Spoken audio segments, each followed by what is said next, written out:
Check it out. Must be the money. I've got so much bling. Must be the money. Must be the money. 26 with all this wealth. Must be the money. Must be the money that funds my lifestyle. Must be the money. Must be the money. The party's at my place. We're not going to ever get anywhere until we look into the mind of a black man. He doesn't think correctly. I don't care what he is. He can be a doctor. He can be an astrophysicist. The nigga ain't got no sense. You talk to him. You talk to a black man. He doesn't understand the world. He's never built anything. The most the black people have ever done, they did it here in America under white people's help. When they were in Africa, they didn't do nothing.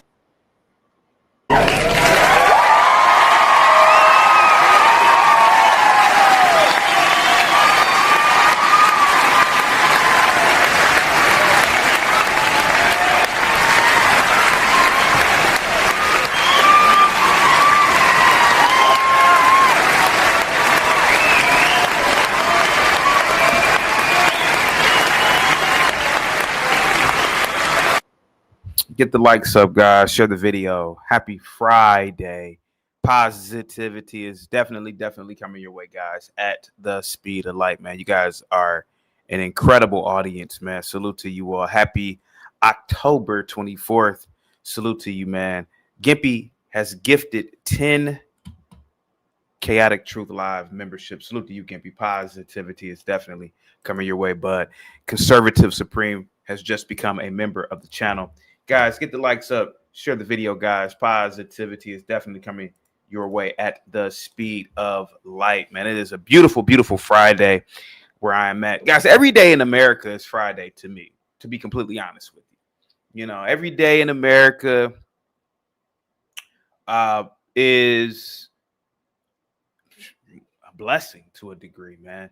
Every day you wake up in America, man, just be happy, be proud. Be grateful of your country, man. You know, you live in the greatest country on the planet, man. You live in the greatest country with the greatest opportunities, the greatest freedoms. So just cherish every second that you are an American, you know. And speaking of America, I'm going to do a show today about Andre Williams. He's been on this show before plenty of times.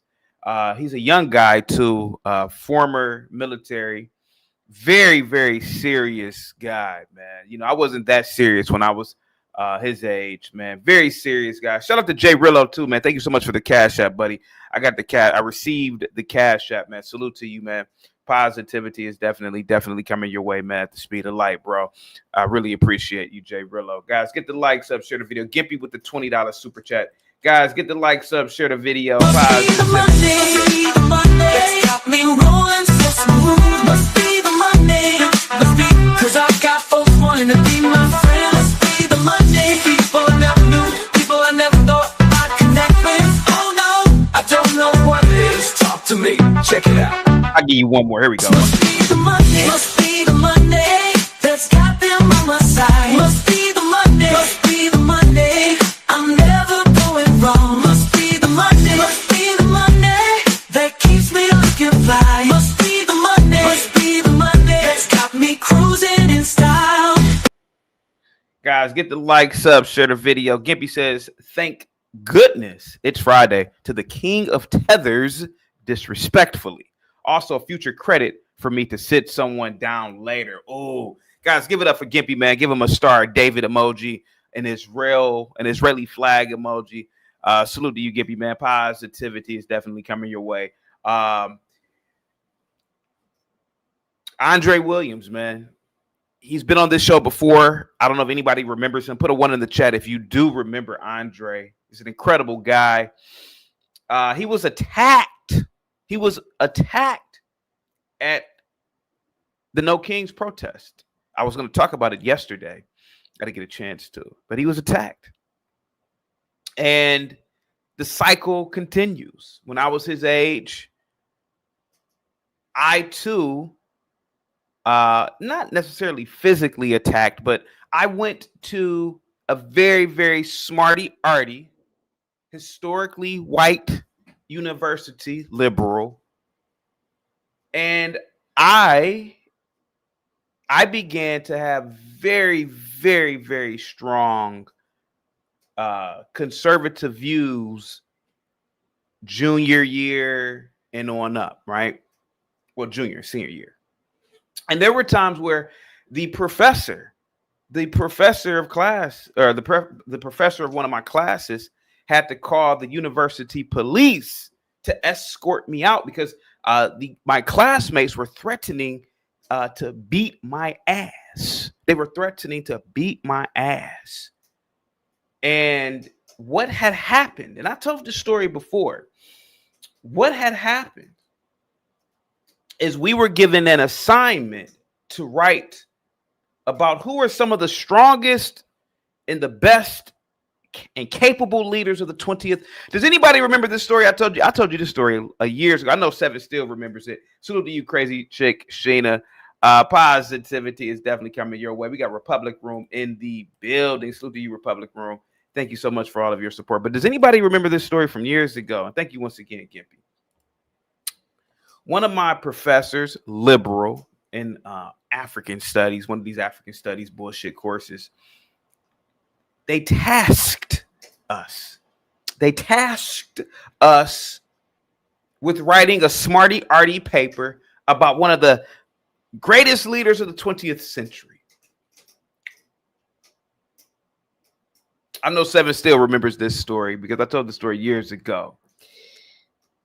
Premier Fuel Only says CT is a national treasure. He needs 24/7 protection.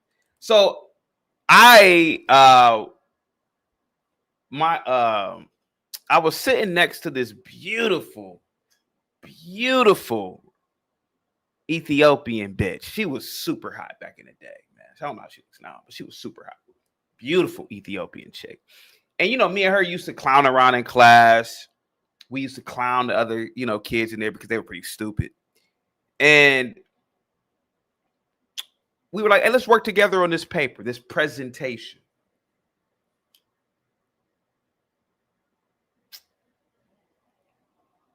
These little goofy, little nerdy, little liberal students, black and white kids, they wrote papers about Martin Luther King, or Michael Luther King. That's his real name. They wrote papers about Noble Drew Ali. Yeah, Noble Drew Ali. They did all the mainstream bullshit. We got up there and we did a paper.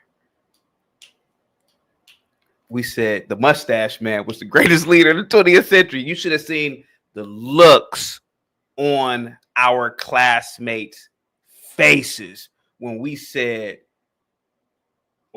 presented the mustache man as being one of the greatest leaders of the 20th century. They got the cursing us out. How could you say that? How could you dumb son? You're a black man and blah, blah, blah. And I said, if you would listen to what we are saying, we're not admiring him. He was a horrible human being. He was an evil monster. But you got to admit, during his administration, during his leadership, think about the infrastructure, the systems, the economy, the economic growth, yada, yada, yada, yada, yada. Think about this. Just many years prior to that, just a decade prior, these people were impoverished. And look what he did overnight. They couldn't comprehend what we were actually saying. Does anybody, I told this story years ago. If anybody remembers this, man. But me and this little Ethiopian chick, we did a paper about the mustache man. And we were talking about how the mustache man was one of the greatest leaders, man.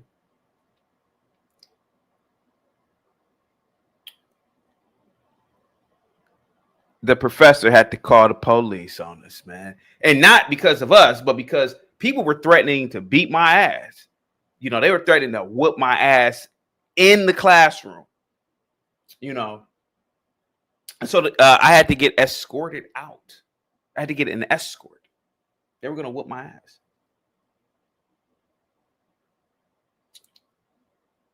What does this have to do with conservative values? I thought I had a freedom of speech. I thought I could talk about I thought I could talk freely about what I want to talk about. If I believe that the mustache man was one of the greatest leaders of the 20th century, based on you got to admit there were achievements in Germany at that time. You had the Autobahn, you had all this industrialization overnight. Why not? You can't get me to sit up there and talk about Michael Luther King or Martin Luther King, who did absolutely nothing, in my opinion, but march and beg. You can't get me to get up there and do the same old liberal talking points to make you feel happy, mother blucker. And that's what those kids learned that day. Let me see. Garion with the $5 super chat. Salute to my guy, Andre, for fighting those demons. Yeah, they really are demons. They're horrible human beings, man, to be honest with you. Let me give you a must be the money, Gary. Salute to you, man. Positivity is definitely coming your way, man. Must be the money. Must be the money that's got them on my side. Must be the money. Must be the money. I'm never going wrong. Must be the money. Must be the money that keeps me looking fly. Must be the money. Must be the money that's got me cruising in style. The assignment was, thank you so much again, Gary. Guys, give Gary a big thumbs up, $ emoji. So the happy Friday again, guys. Put a 1 in the chat if you've received this positivity, guys. Salute to you all, man. Thank you so much, man. So my idiotic classmates, and some of them were my friends. We used to hang out. My idiotic and stupid classmates not having the ability to critically think, to think outside the box. They didn't understand the mission. The mission was, who was one of the greatest leaders of the 20th century? It wasn't who was one of the 20th century, or what leader in the 20th century do you like? That wasn't the mission. The mission was, who was one of the greatest leaders? And without a doubt, it was the mustache man. It was the mustache man. Let's be honest about it. Here goes a man who had the oratory ability to galvanize the public. Think about how great that is in itself. That doesn't mean that I think he's great. I think he's a fucking monster. But they didn't get it. They were brainwashed into just, he's bad, he's bad, he's bad. Okay, he's bad. But you got to admit the Autobahn is a good goddamn invention. You got to admit that. Innovation, one of the two. I mean, we already had roads, so I guess it would be an innovation.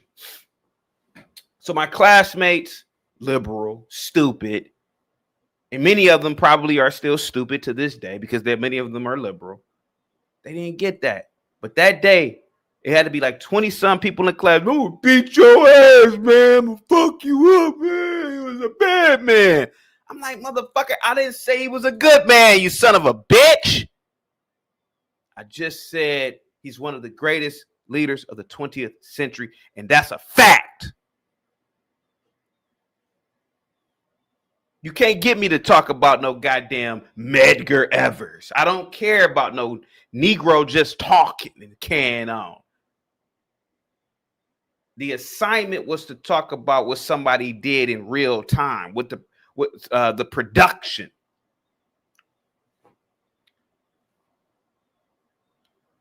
Them niggas was about to beat my ass. I'm not gonna lie to you, man. They was getting up out the chair, teach like, oh, just sit down, please. They, remember in school, you knew it was about to be a fight when you heard that desk and then you heard the chair. Niggas was getting up. I'm like, oh yeah, shit. Here we go. Here we go. I could probably grab one of these niggas, but I can't fight off 15 of these Negroes.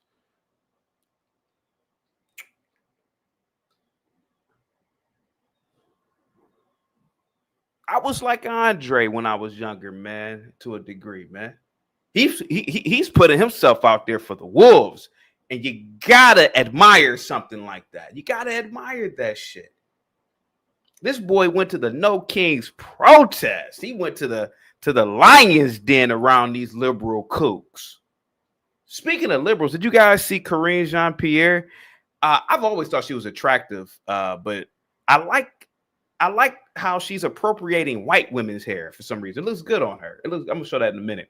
Seven Steel, what's up, man? Says the desk move said it all. It really did. Guys, get the likes up, share the video, man. Premium Fuel Only says liberalism sounds good when you don't have anything.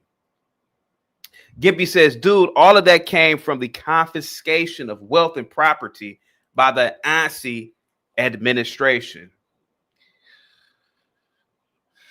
Let's not argue semantics, Gimpy. I mean, I'm telling you about something I wrote many years ago. I was basically saying I had a right to do that presentation, and liberals, I guess I wasn't on code because I was talking about one of the most horrible men in human history. I mean, if I said Genghis Khan, would that have been bad too? I mean, I was just pointing out a fact, man. I mean, come on, man. The Audubon was created during his time there. I mean, let's just be honest about it.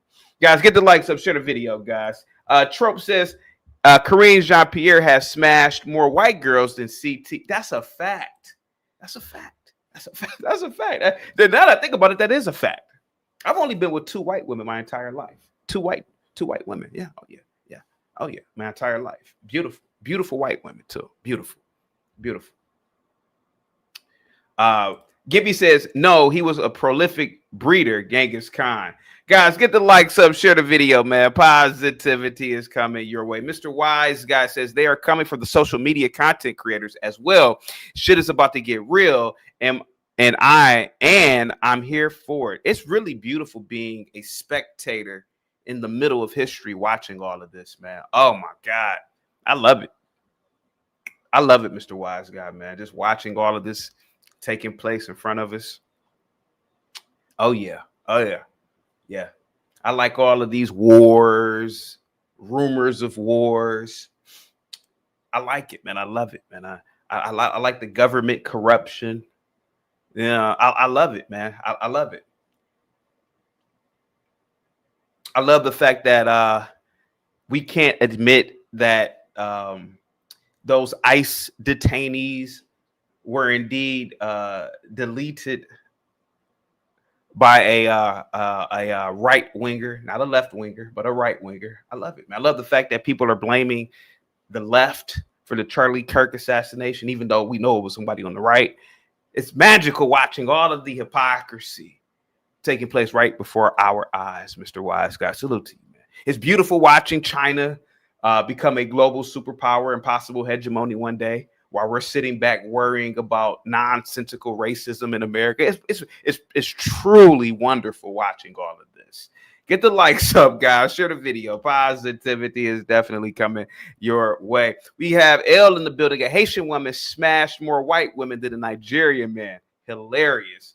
Mr. Wise guy says, did they call you Kunta, CT?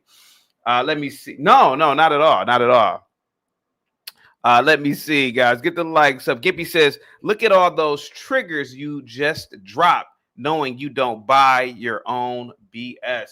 Aaron C says, Charlie Kirk was not taken up by a right winger, dumbass. It was a professional hit, says the guy who was not there, the guy who doesn't really know what happened that day. But we just go right along with your opinion of Aaron C. It was a professional hit. We're going to go right along with what you believe. Guys, get the likes up, share the video, guys. Positivity is definitely coming your way.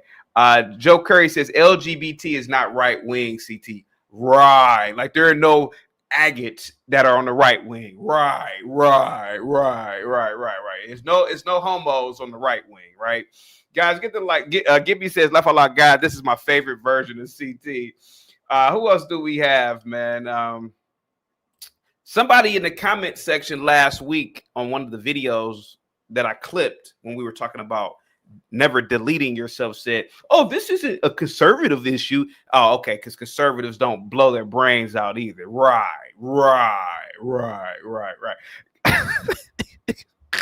Guys, get the likes up, man. Share the video. We got crazy chick sheen in the building, man. Positivity is coming your way, man.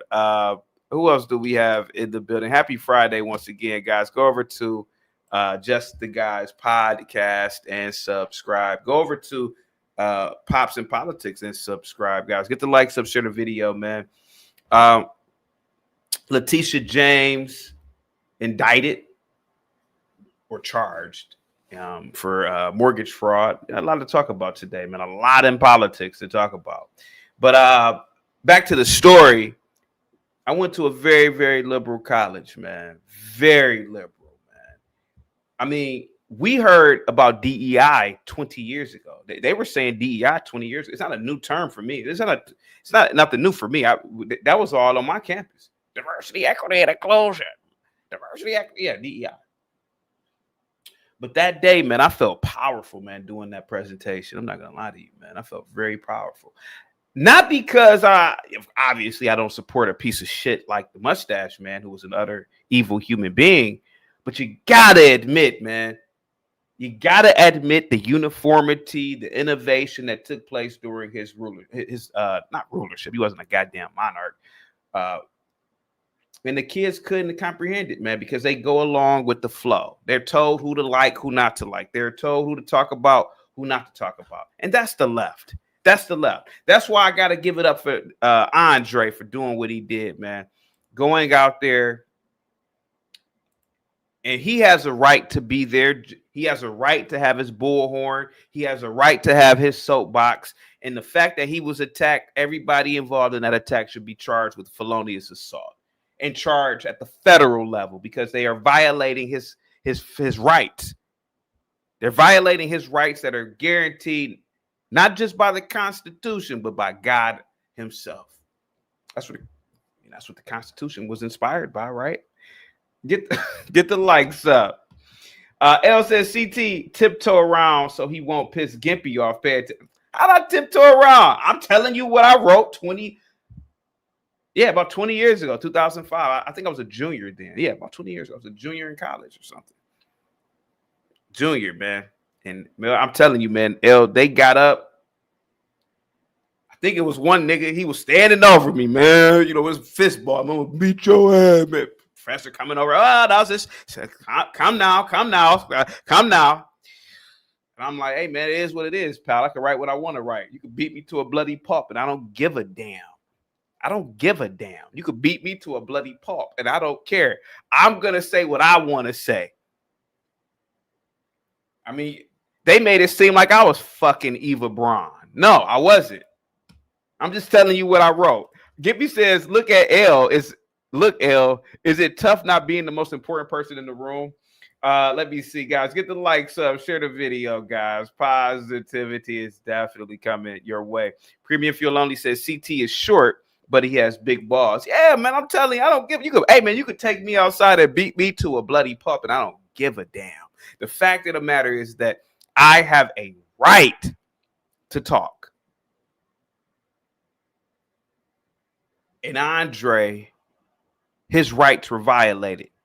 His rights were violated. If anybody knows Andre or knows, I'm going to play the video in a minute. His rights were violated. Nobody had a right to put their tentacles on that man's body.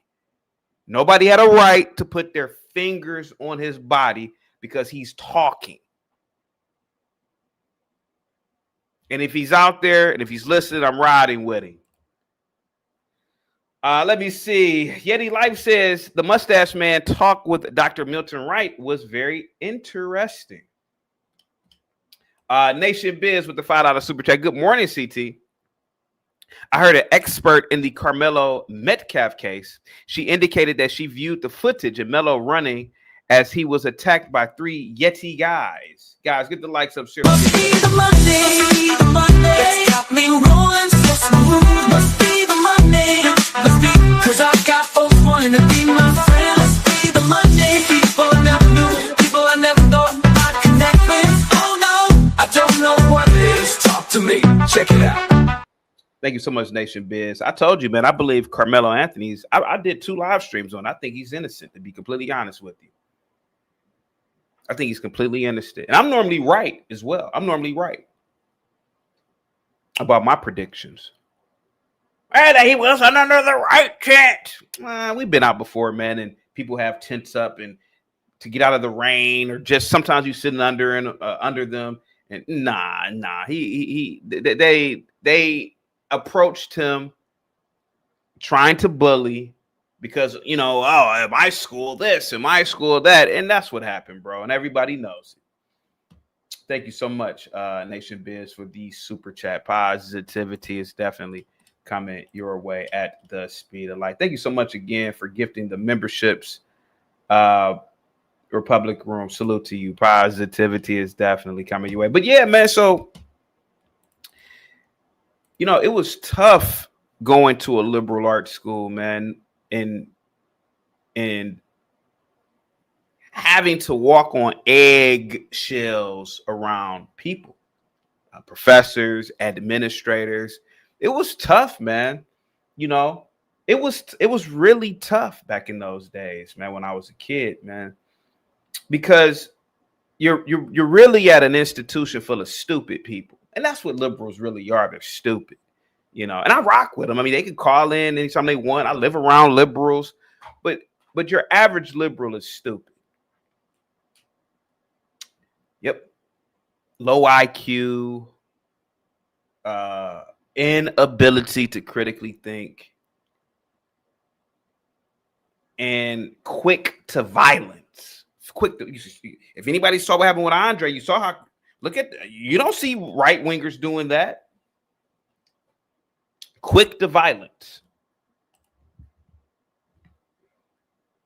What's up, Andre? Salute to you, man. Big shout out to CT. Everybody get the likes up. Not only was I attacked, but I was also arrested and placed in jail for disorderly conduct. We'll see if the charges stick. Man, I hope the charges are dropped, and I hope the assailants are criminally prosecuted, man. Because to me, it's an abomination. Oh, how's it an abomination, CT? It's an abomination because they put their hands on this man, and all he was doing, he had his bullhorn with him. If I'm not mistaken, I saw in the clip, you might have had a piece on you. And God forbid he would have shot one of these stupid liberals. So, and I'm glad he had enough. I'm glad you had enough restraint not to do that, because, man, they would have made you out to be the bad guy, even though, you know, maybe some of them, you know, deserved it. That's just my opinion, YouTube. I'm not telling anybody to do that, but that's just what I believe. That's what I believe, guys. Give a big shout out to Andre. Salute to you, buddy. Positivity is definitely coming your way, man. At the speed of light, man. To you and your family, bro. Avaris, he says, we salute you, Andre. Before I play the clips with Andre, who I also believe is a national treasure because he kicks in the blacks back worse than I do. See, I do a lot of this for content and as somewhat of an observer, like David Attenborough. But Andre, man, he goes in real life, just like a John Galt. They go in real life and they go in these situations. See, me, you're not gonna really see. Like, Andre went to a hood hair store. Shit, you ain't about to see me in there filming shit. Hell no. Oh shit, no. See, I told you, I'm a theoretical niggercist. These guys are practical niggercists. Like, they go and they'll interview these people. They'll go in there and they, you know, I'm a little bit too old, but then again, John's older than me, but I'm just not going to do it. I'm not going to do it. I don't want to get fucked up. I'm not going to lie to you. Not to say that they're going to get fucked up, but I just don't want to do it. I don't want to do it. Guys, get the like. So we got L in the building, says they treated Andre like a beach ball. Shut the fuck up, L. Shut up, man. Let me see. Let me play this Karine Jean-Pierre first, man, and then I'll get into the video with Andre. I've always said Karine Jean-Pierre is a pretty female. Man, I actually like the hair hat she's wearing. Let's see what she's talking about. I actually was one of those rare trips that I didn't really see him. She's a cute woman. I mean, she's a kook, but she's a cute woman. She was in between a rock and a hard place working for the Biden administration, having to lie every goddamn day. I used to love when Peter Doocy used to go in on her ass. Oh, that was beautiful. Oh, man, he used to go in on her. And she was a master at lying and covering up for her boss, man. So she would make a great employee. She's selling a book. And I guess her PR or agent told her, yeah, you know, if you really want to sell the book, you need to have mass appeal. Get rid of that nappy shit and put a white woman's wig on. That's what her publicist told her. Fighter Complex says CT likes ugly. Nah, man, Karina Pierre's not ugly, bro. She's not ugly. She's not ugly. I think she's a very pretty female, man. And she's 50, if I'm not mistaken. She's a pretty female, bro. And if she lost like weight in the face, or her face was more trimmed, she's up there, bro. She's pretty. I think she's a pretty attractive female, to be honest with you. Kook, liberal. She's gay, but she's a cute female, bro. She's a cute female. She's 50, but you know, I don't know how she looked 25 years ago, but she probably was like an 8.5. She's a pretty girl, man. She's pretty female. She's pretty female. I gotta disagree with you on Fighter Complex. Scam Likely says CT gotta be something on your glasses to rave about this she-gibbon. She-gibbon. To be honest with you, bro, and this is where I gotta challenge people like you, Scam Likely. Call in with your girl. How about this? And I normally don't do this. Where's your woman at? Call in. Let's see your woman. How about that? How you like them apples, Scam Likely? How do you like that?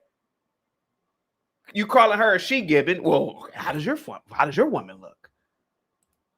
Just because she's a liberal doesn't mean she's a she-boon, okay? Guys, get the likes up. Sire says, CT, you always have the worst taste. See, this is why I don't like you half-breed people talking about real pure blacks. See, this is exactly why. Here I have Sire, who's a half-breed. No offense to you, Sire. You know I rock with you. You're talking about a pure black. You're talking about a pure black. And you are comfortable saying that. That's why we need to delineate from you half-breeds. Because you think that you are more, or you think, and no offense to you, Sire, but you think lighter is better. And that's what it is. And that's nothing wrong with that. There's nothing wrong with that. So you think lighter is better. So just delineate, man. Just delineate. This is a pure black woman right here. Now, she's a kook. She's a liberal. But I'm going to take up for her because this is my race right here. I'm not mixed. So you just stay with your mixed people and rank them. Don't rank my pure black women. Don't do that. Who else do we have? Reese says, who cares, CT? She's a carpet muncher. I mean, a lesbian. Y'all need to stop because y'all pick and choose which lesbians to like and not like. Now, if she was a supermodel and kissing on another hot chick, y'all will love that shit. Nobody in their right mind ever said two hot chicks kissing that, oh, they're lesbians. Stop it, bro. Stop it. Stop. If she was 5'10", about 115 pounds, and was a model, and she was kissing another woman who looked like her, nobody would call her a lesbian. You know it, and I know it. Y'all need to stop that, man. Shame on all of you guys for lying. Deja says, CT, I'm a half-breed as well. Ugly is ugly. CT. L says, CT is on one today. Long Shot B says, CT thinks all dark-skinned women are attractive. I don't think all dark-skinned women are attractive. I never said that. You can never catch me saying that. Joe Curry says, no, I think dark is attractive as hell. She's not one, CT. I prefer Nabushi Wright. Who the hell is Nabushi? Let me look her up. Nabushi Wright. Let me look up Nabushi Wright. Oh, yeah. She's smoking hot. Yeah, she's smoking. And she's an old woman, too, now. Yeah, she was the chick in Dead Presidents, man. I think I beat off to her a couple of times in the late 90s, man. She was super hot in her scenes, man, in Dead Presidents. Super hot, skinny. Yeah. I'm almost sure I beat off to her when I was 14 or 15. I'm pretty sure I beat off to her. Yeah, Nabushi. I remember her from Dead Presidents. Absolutely. Guys, get the likes up, share the video. Positivity's coming your way. Let me get into the video with Andre, man. Guys, get the likes up, share the video. I don't know which one to play because he has music in some of them, so I'm trying not to get a copyright thing. Here we go. Here we go. So here goes Andre. And this is what pisses me off. This is what bothers me about what happened with Andre. Now, Andre.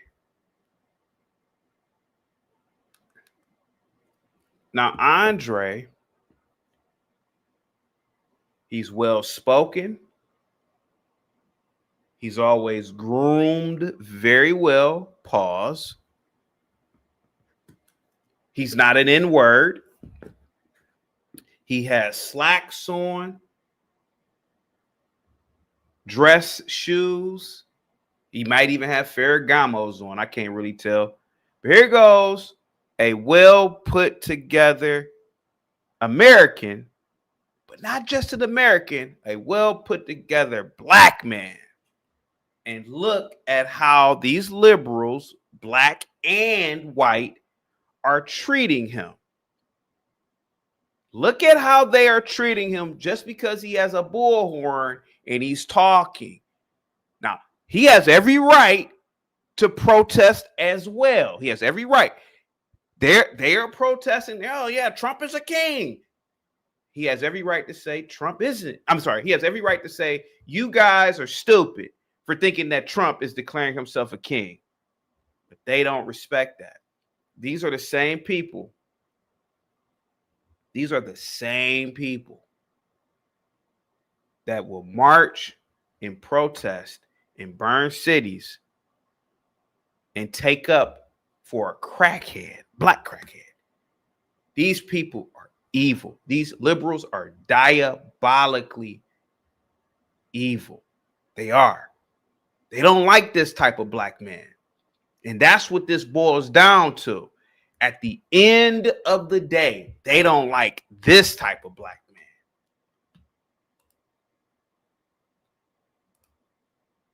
What's up, EAE? Says CT needs to call for the family from prison to get his opinion on this Andre situation.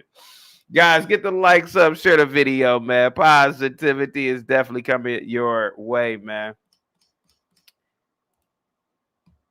Here we go. Let me expand it for you guys. Guys, get the likes up. Here we go. It beats a Jet2 holiday. And right now, you can save £50 per person. That's Look at that. £200 off for a family of 4. Look at that. Look at that. We've got millions of free child place holidays. He's the problem. He's the problem.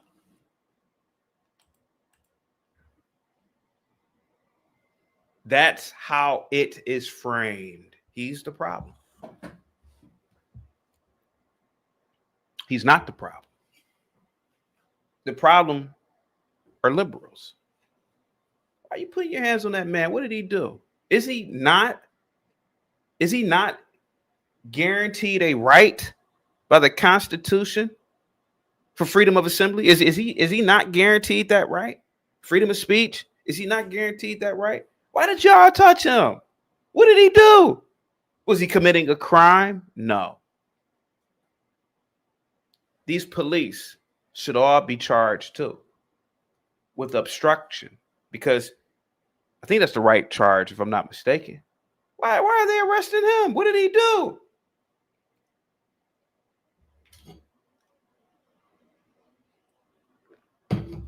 Liberals. Liberals, man. Guys, get the likes up. Share the video, man. Positivity is coming your way, guys. Go over to Just the Guys podcast and subscribe. But this is what happens when you're talking to liberals, man. When you are around them, you got to be very, very careful, man.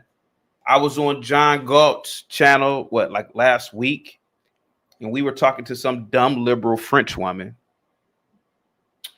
And all I did was ask her, hey, what do you think about, they make it seem like a lot of illegals are in France. She's like, what? Why? Her accent. And she got up and walked away. It's like she was so offended that I asked her about what I've seen on TV, which I don't even know if it's true or not. Liberals, man. You got to walk on eggshells around them. You have to walk on eggshells around them. But here goes the thing. You should make them uncomfortable. I do. I make them, you know, sometimes I walk out the house with my Make America Great hat on sometimes. And I go right into the Starbucks, and I think they don't say anything to me because it's like I don't know, man, because I guess I could always do like a reverse Uno card on them. Oh, you're being racist. And they don't like man, if a white liberal does not like being called racist, man. And I think that's what it really is. Hey, man, why are you worried about my hat? You're racist. I think they don't like being called a racist. Let me see. Jay Boogie says she thought CT was the CIA. Yikes.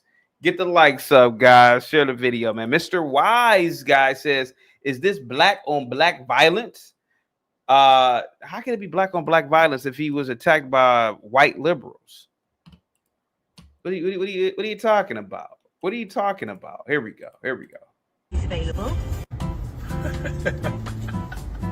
What that fat motherfucker tried to get on the internet and say that? Here we go, guys. It's too much music in some of these videos, man. But yeah, what was Andre doing? What was this man doing other than being out? Hold on, let me play this real quick. Here, hold on. Here we go. I can play this. Now watch this. Here goes another view of what happened to him. Here, check this out. This is wild. This is absolutely wild right here. Look at that. Wow. So they're removing him from the protest. Wow.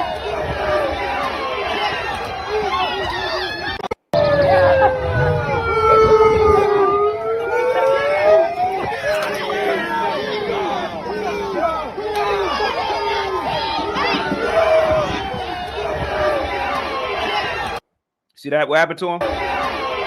That is some wild shit.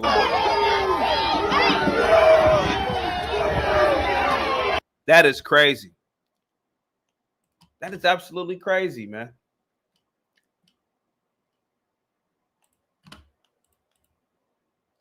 That's why we have to, like, you know, a guy like Andre, we have to repost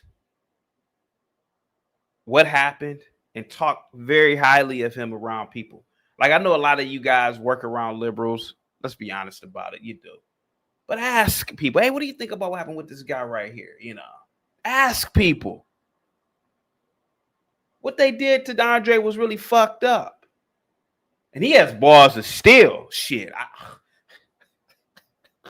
I don't know if I could go around a crowd of liberals in an event like that. I don't know if I could do it.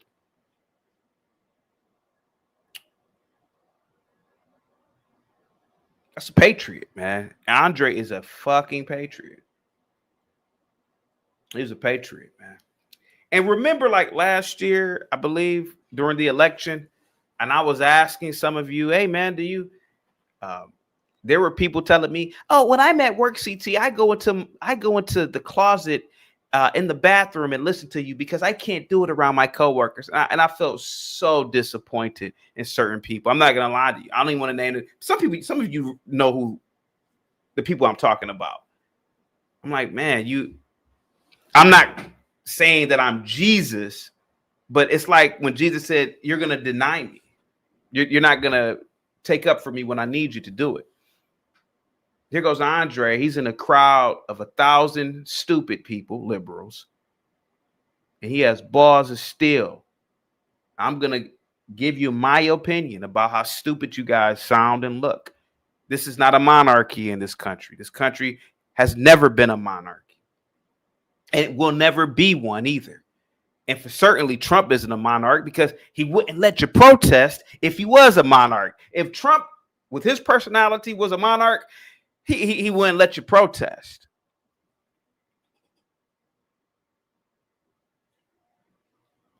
That's why Andre, man, he went viral because he's a patriot. What's up, Republic Room? Salute to you. Positivity is definitely coming your way. There were people Republic Room last year saying, "Oh, I can't listen to you around my family." Then you guys call yourselves conservative. Y'all ain't conservative. Andre's a conservative. Y'all ain't no conservatives, man. The majority of people claim to be conservatives aren't conservative, man. They ain't conservatives, man. Y'all ain't conservatives, man. Y'all are conservative adjacent, you know, or wannabes. But most people who claim to be conservative, y'all ain't conservative. Man. Because if you can't do what Andre's doing, yeah, I gotta really question people at this point. I got to really question people because he's out in the fire. He's out in the lion's den doing the work of the Lord. But you just listening to me in the bathroom, making sure your earpiece isn't too loud. Oh, okay, CT. But are you going to play me on speaker at work? Man, woo! Now that's being conservative. But you know what it also means? The places you work at are liberal. Think about that. Because if the places you worked at were conservative, you'd play me at the workplace.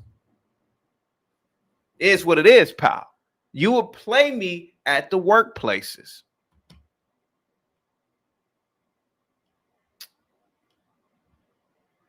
Well, I can't play. You play sports, radio, right?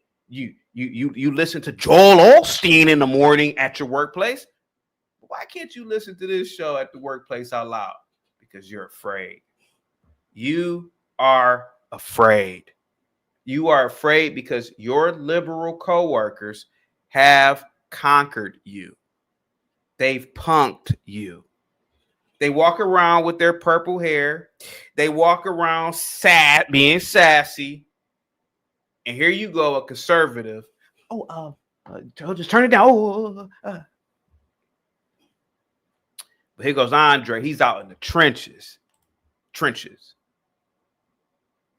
Black Bear says, please play CT live at work. Don't mess with the bag. There are some people who have played me at work before, at their jobs before, or probably still do. But a lot of people, Black Bear, don't. And again, I don't want to name any names. I want to name one person in particular because it broke my heart. She's an older white woman. That's all I'm going to say. It broke my heart when she said, I listen to you, but I can't listen to you around my family and friends and work. I said, bitch, I would go to the depths of hell for you, but you won't even turn me on around your little liberal ass family. It broke my heart that day. It broke my heart.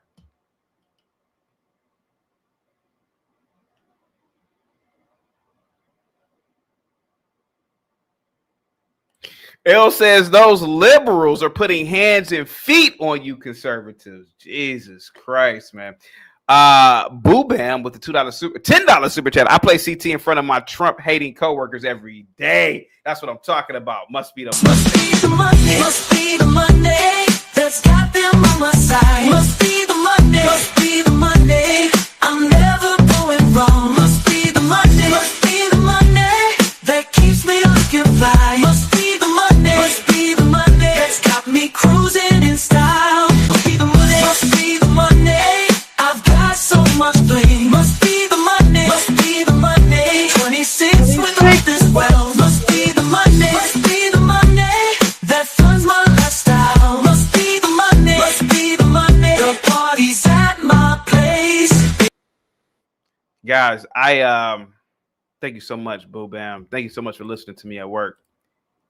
Man, I got fraternity brothers, man. These sorry son of a bitches. You talk about black people. You do this, you do that. I've heard you listening to rap, and aren't they talking about killing black people? I don't talk about killing black people.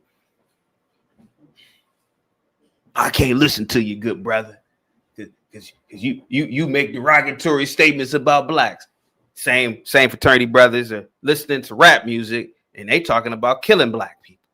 Black people talking about killing other blacks. That's what I'm talking about. That's what I'm talking about. That's why I rock with Andre for what he did. This boy, I'm calling him a boy because I'm a lot older than him. I'm saying that respectfully. This guy, 23 years old, military man. He had the balls to go in front of 1,000 stupid liberals. Now that's being a conservative. Against all odds, he was arrested. Boots to the ground, IRL in real life. Kablookab.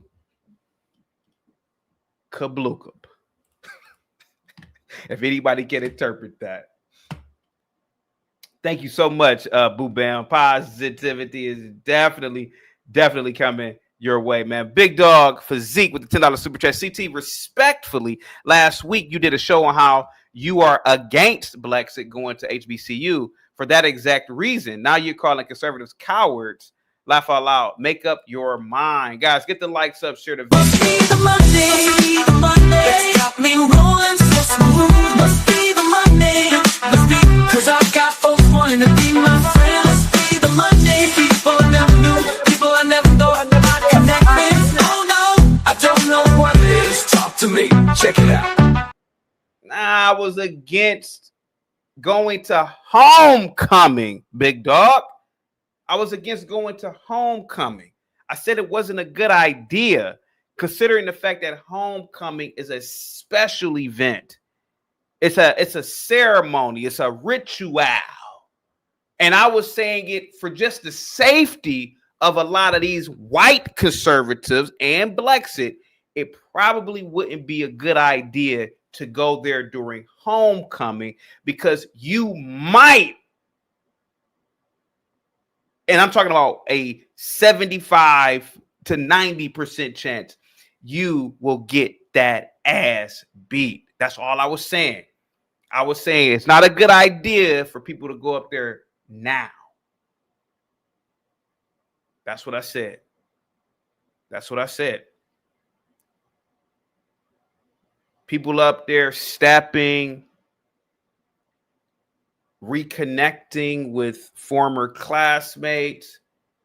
They're grilling. They ain't talking about no politics and carrying on. You go up there, hey, what do you think about the situation in Gaza, Morehouse graduate? Bow! That's what I think about it. Get your bitch ass away from me while I'm kicking it. Man, I'm telling you, no, that's what I was saying. It just wasn't a good idea to go during homecoming. Hey, Mr. Hampton, man, what do you think about Kash Patel? What do you think about Kash Patel not or firing former FBI people who were LGBTQ? Bow. Club Bluka. That's what I was basically saying, man. It wasn't a good idea to go up during that time. Let me see. Lord Jatron with the $5 super chat. Salute to you, Lord Jatron. Positivity is definitely coming your way. Must be the money that's got them on my side. Must be the money, must be the money. I'm never going wrong. Must be the money, must be the money that keeps me looking fly. Must be the money, must be the money that's got me cruising in style. Get the likes up, guys. Share the video. Lord Jatron with the $5 super chat. Guys, give Lord Jatron a big thumbs up. $ sign emoji. Thank you so much, buddy. We got this kook in the building. Zach says he hates on Ben for being in the military, but praises this guy, aka Andre. The consistency just isn't there. You know, the difference between Ben and Andre is Andre loves his country. Andre loves his republic. Andre loves democracy. Andre loves the history of this country. Andre doesn't cry victimhood. Andre doesn't talk about white supremacy. Ben hates this country. He hates democracy. He hates the republic. He hates the freedom of speech. That's why he hates on me. I don't talk about Ben being in the military quackery. I talk about the fact that you have a man who appreciates this country, who views this country as me being born here as a blessing. Ben is a 70-year-old fool who lives under the blanket of freedom, the very blanket of a civilization that has provided for him to live in abundance versus a continent that wouldn't provide a motherfucking thing for him had he lived there. Zach, you're out of line. Gematria is fake, and you're out of line once again. You're out of line here, sir. You're out of line. And I'm saying that disrespectfully. Let me see. Dave just says, CT, keep on your monologue. Zach wants up. No lying on a Good Friday. Zach says, drop the link. Guys, get the like, sub, share the video, man. Positivity is definitely coming your way at the speed of light, guys. Guys, get the likes up. Go over to Just the Guys podcast and subscribe. Let me play some more of this video with Andre, man. And some other videos too. But here goes Andre. Look at that. Look at that.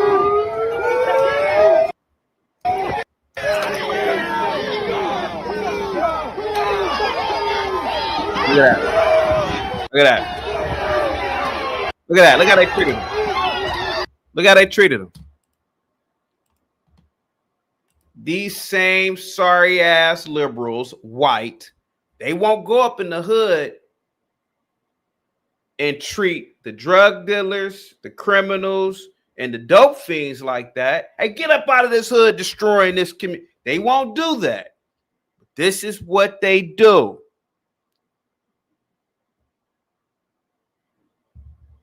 I'm about 17 years older than Andre. And I visited the same college that I went to, Andre. I visited that college in high school. The same thing was going on there when I visited. These white liberals and black protesting against the government, making disparaging comments about Bush, and pedestalizing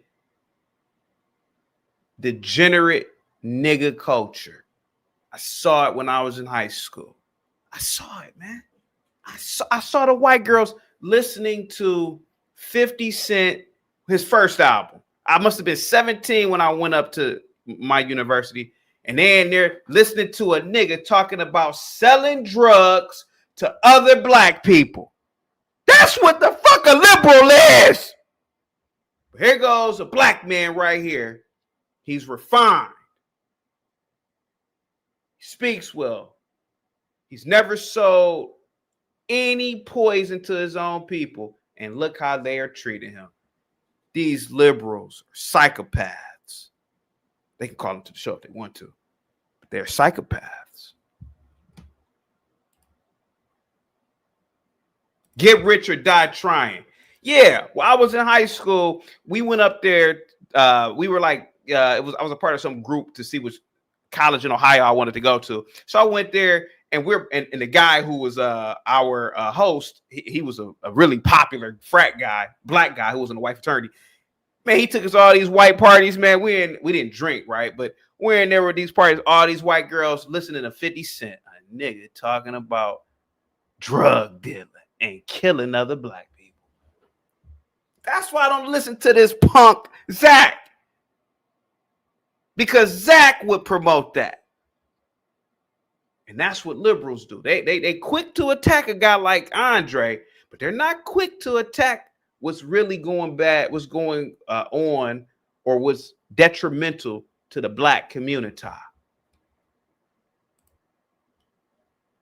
Same thing with Zach.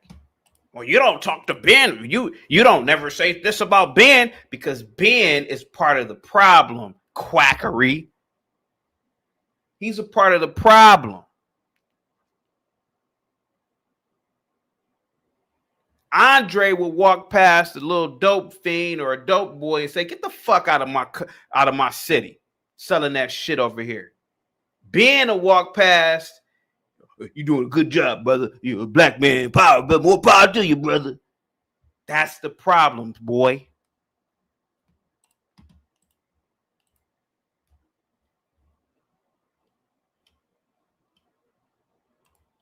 Get the likes up, guys. Share the video. Positivity is definitely coming your way at the speed of light, guys.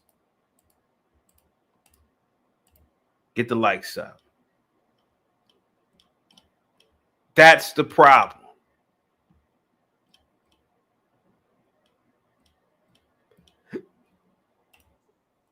Here we go. Let's play this video with Andre real quick. Black kids are far more intelligent than white kids are. Hey, who am I here with? Baby Smack. Hello. Okay, so the question is, how many countries are in the United States? 100. On some real shit. Got 100 on some real shit, you know. It about 50 countries in this. Goddamn, you feel me? 50. Got there about like 5,000. Got there like Europe, got there Japan, got there Asia type shit, some shit like that. Why these retarded ass niggas stand like this? Why do you niggas talk like slavery just ended? Goddamn, motherfucker, goddamn, yeah, I serve with some Marines that speak better than that. This isn't just a failure on the school system, the school district these black kids are in. It's a failure on the parents at the end of the day. Black parents don't give a fuck about education, especially black single mothers. Now, if you ask these kids to name every NBA YoungBoy song, they'd be able to tell you. Ask these niggas their top 5 players on their top 5 teams, they'll be able to do it. We need to be very tough when it comes to education in the black community. Their parents need to be shamed every fucking day for failing these damn kids.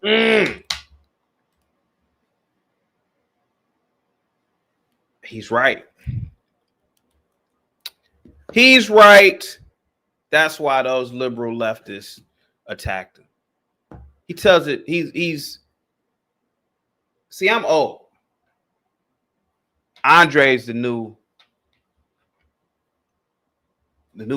blood, or I don't know, whatever the new thing is coming in.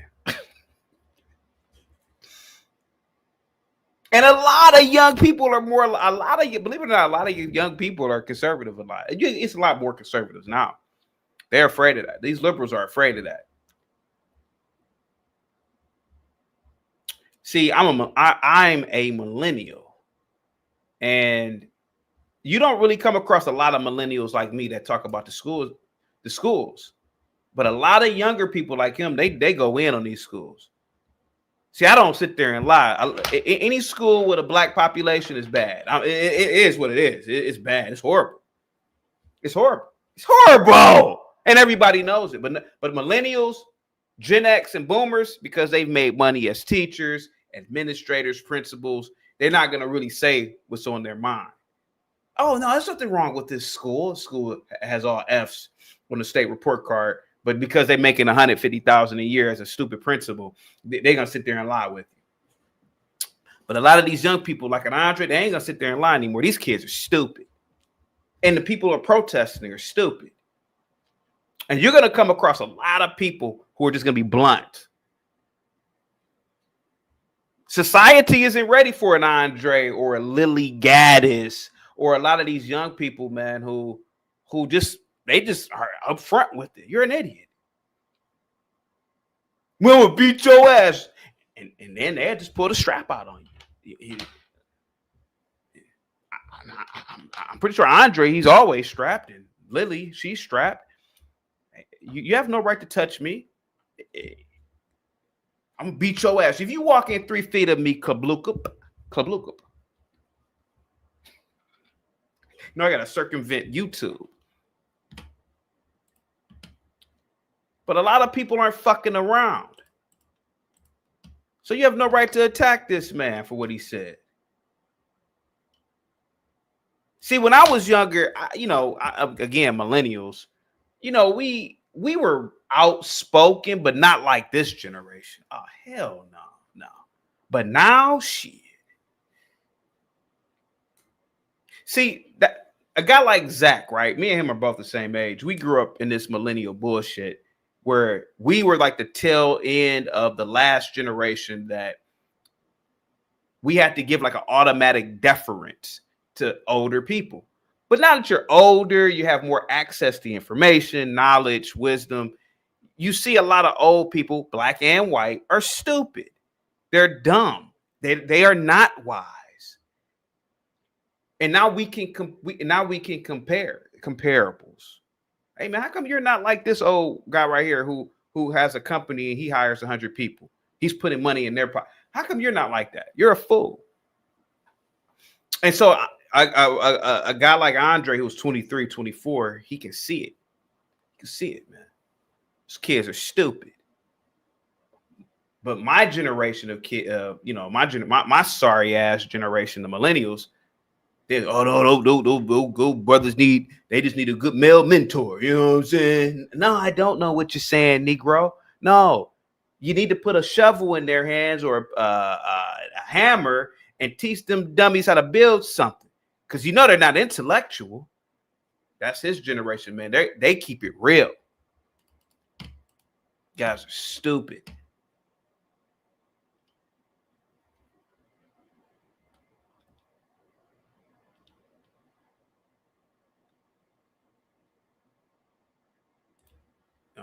Think about an Afro nerd. Think about this fool who calls in here. He's a millennial. And think about how stupid he sounds when he calls in. Afro nerd calls in here, and he's a liberal. He claims to be a conservative, but he's a liberal. Talking about victimhood every time he calls in here. And gets mad at people who don't want to play into this victimhood game. I don't give white people automatic deference. I don't give, man, hey, I've never looked at whites like that. Some random hunky walking down the street, never looked at I've never in a million years looked at or 40 years, I've never looked at a white person like that. Oh, they're white. Oh, hey, here goes the sidewalk white man. A guy like Afro Nerd, he represents everything wrong with the millennials. Sorry ass, victim blaming, victim mindset. He's a sorry nigga, man. He's sorry. He's a sorry nigga. But these people, like an Andre, they don't have that victim mindset. They don't have it. And a lot of them don't. Now you get some, I think he's a Gen Zer. You get some Gen Zers who are continuing the cycle, but I see a lot more people like Andre than I've ever have in any other generation, man. A lot more people.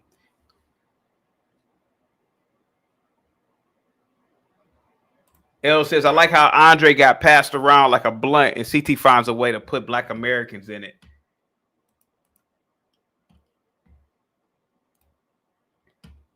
What's up, man? DFJ says, good day, CT. Everyone.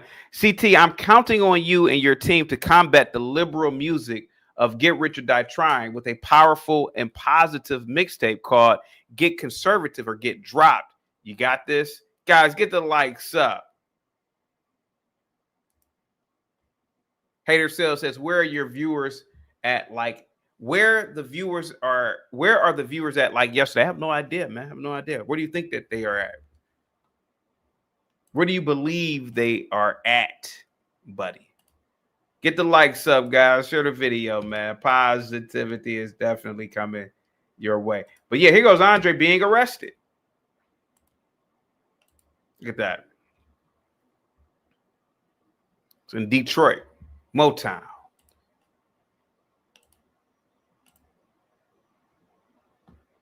He was arrested because of white liberals like a Zach. Like a Zach.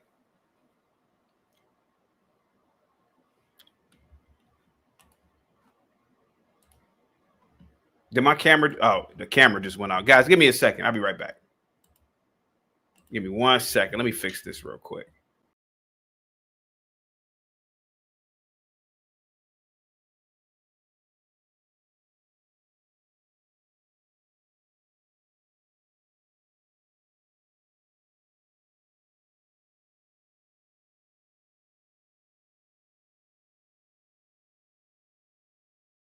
Am I good now? I think I'm good. I'm good to go.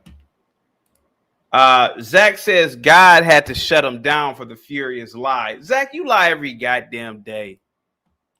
You lie every day, buddy.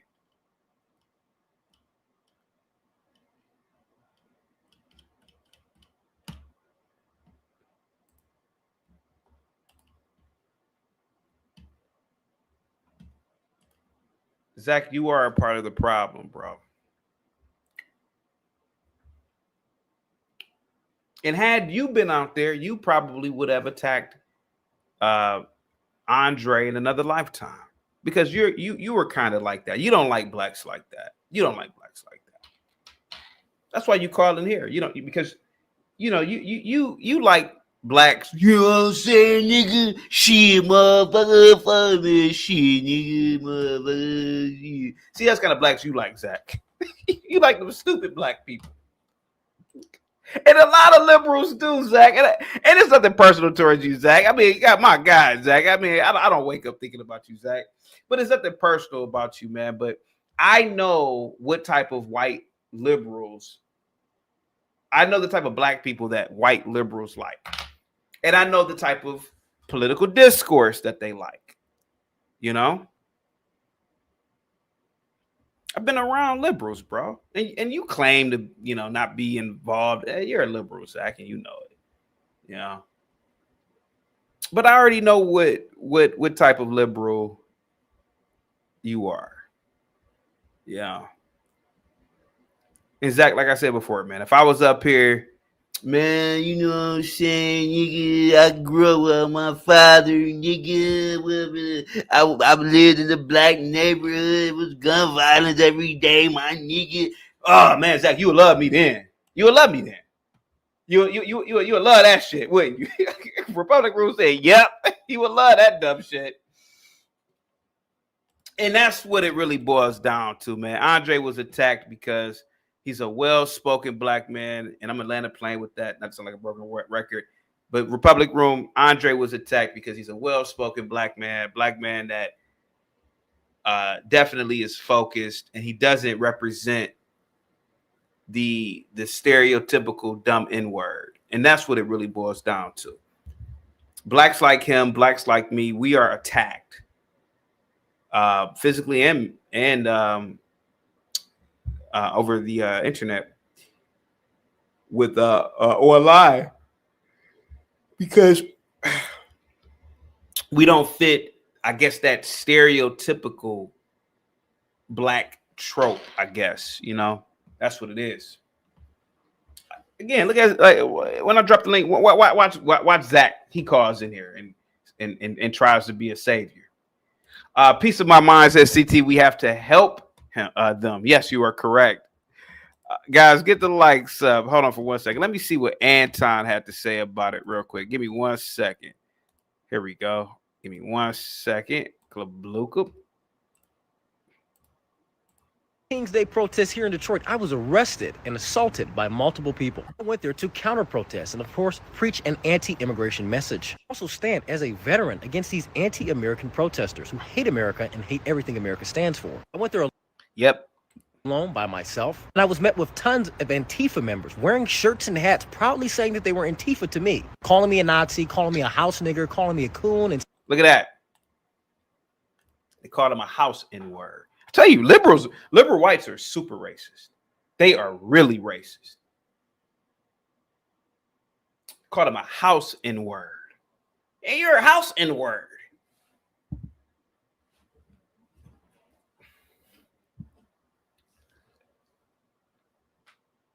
Because they still view themselves as superior automatically to blacks.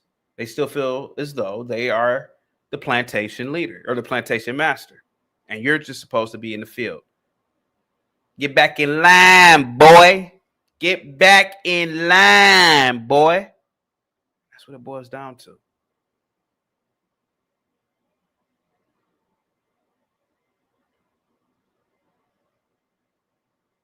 They're anti-American. Most liberals. Or far right. Or far left. Far leftists. What's up, Keste says, it's funny that he was alone, though. But he has no, he has a lot of friends. No, he's called in here. No, he has a lot of friends. No, he's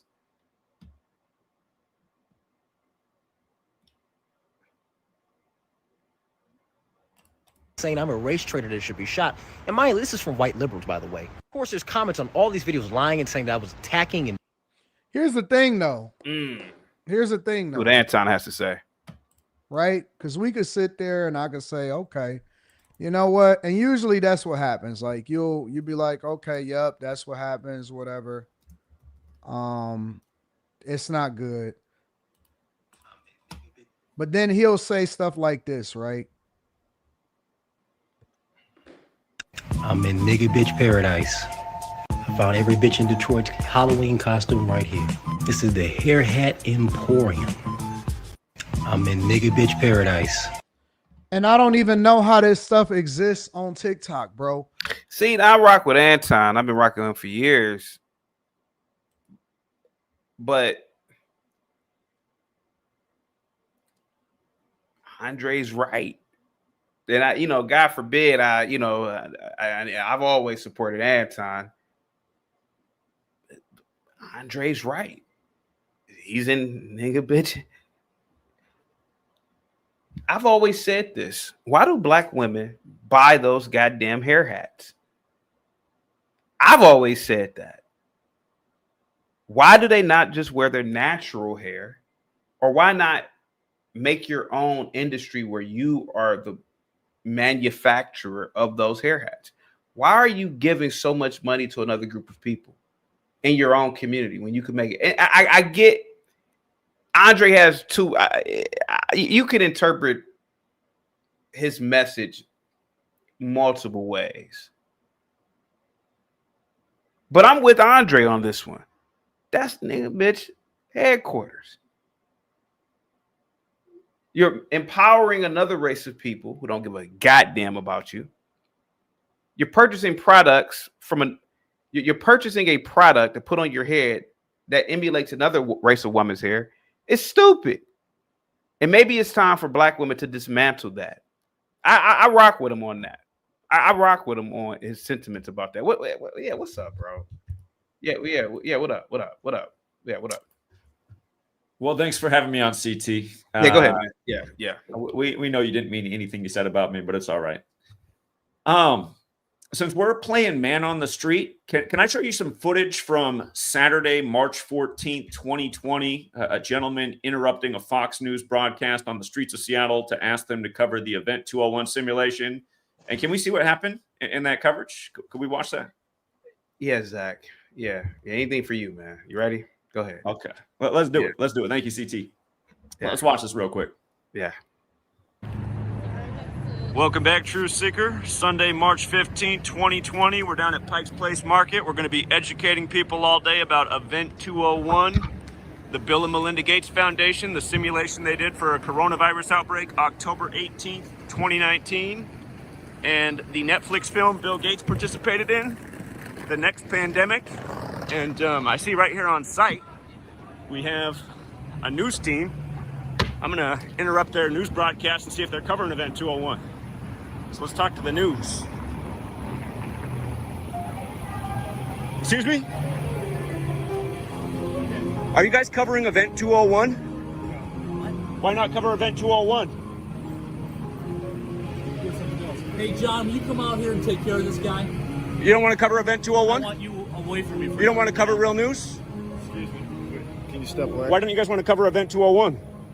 I don't know what Event 201 is. So you guys need to know about this. Is the news. You guys are here for the people. This city is being terrorized right now by a simulation from the Bill and Melinda Gates Foundation. Okay. October 18th, 2019. I will. But I'm going to tell this man right here, you're the news anchor. Don't grab me. Step away. Don't grab me. You're not the police. October 18th, 2019, the Bill and Melinda Gates Foundation simulated a coronavirus outbreak. I'll talk to you right here. They simulated a coronavirus outbreak. Over here, sir. Do not grab me. Do not grab me. Step away. Do not grab me.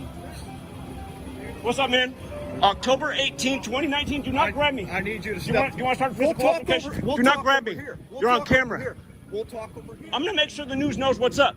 October 18th, 2019, do not fucking grab me. Bro, get your ass away, okay? I'm telling you guys the real fucking news. Get the fuck off. Do not grab me. We'll talk right here. Get the fuck away, okay? Get over there. What news network are you? What news network are you? Just stand right here. We'll talk right here. Okay, October 18th, 2019. Right over The here. Bill and Melinda Gates Foundation simulated a coronavirus outbreak. This is very interesting. Come over here. Let's talk about it. Okay. What do you want to talk about? October 18th, 2019, the Bill and Melinda Gates Foundation simulated a coronavirus outbreak that kills 65 million people over 18 months. Okay. That was the same day the military World Games began in Wuhan, China. The exact same Very day. interesting. I've read about it. Now listen, that was, okay, it was Melinda Gates' 65th day of her age. She's born August 15th. Okay. Her 65th day of her age, they simulate a coronavirus outbreak of 65 million people. Now, what we teach about is gematria. Yeah. We just wanted to have a discussion. We reached a peaceful resolution. Yeah. Okay. We teach about gematria, the practice of coding numbers into words. You guys, the news media, I don't think you guys realize this, but whoever gives you the notes of what to cover and what to report on, whatever he's here to talk about, every day your news that you cover is contrived this way. Right. The word pandemic, just using the alphabetic order, A's 1, B's 2, C's 3, D's 4, E's 5. Interesting. The word pandemic equals 65. So 65 million, Melinda Gates' 65th day of her age. You can go back and look at the day they were married, January 1st, 1994. It was 65 days after Bill Gates' birthday. Now, Bill Gates was just in the Netflix documentary. Let's go right here. How long have you been following the links here? I've been covering it since day one. Really?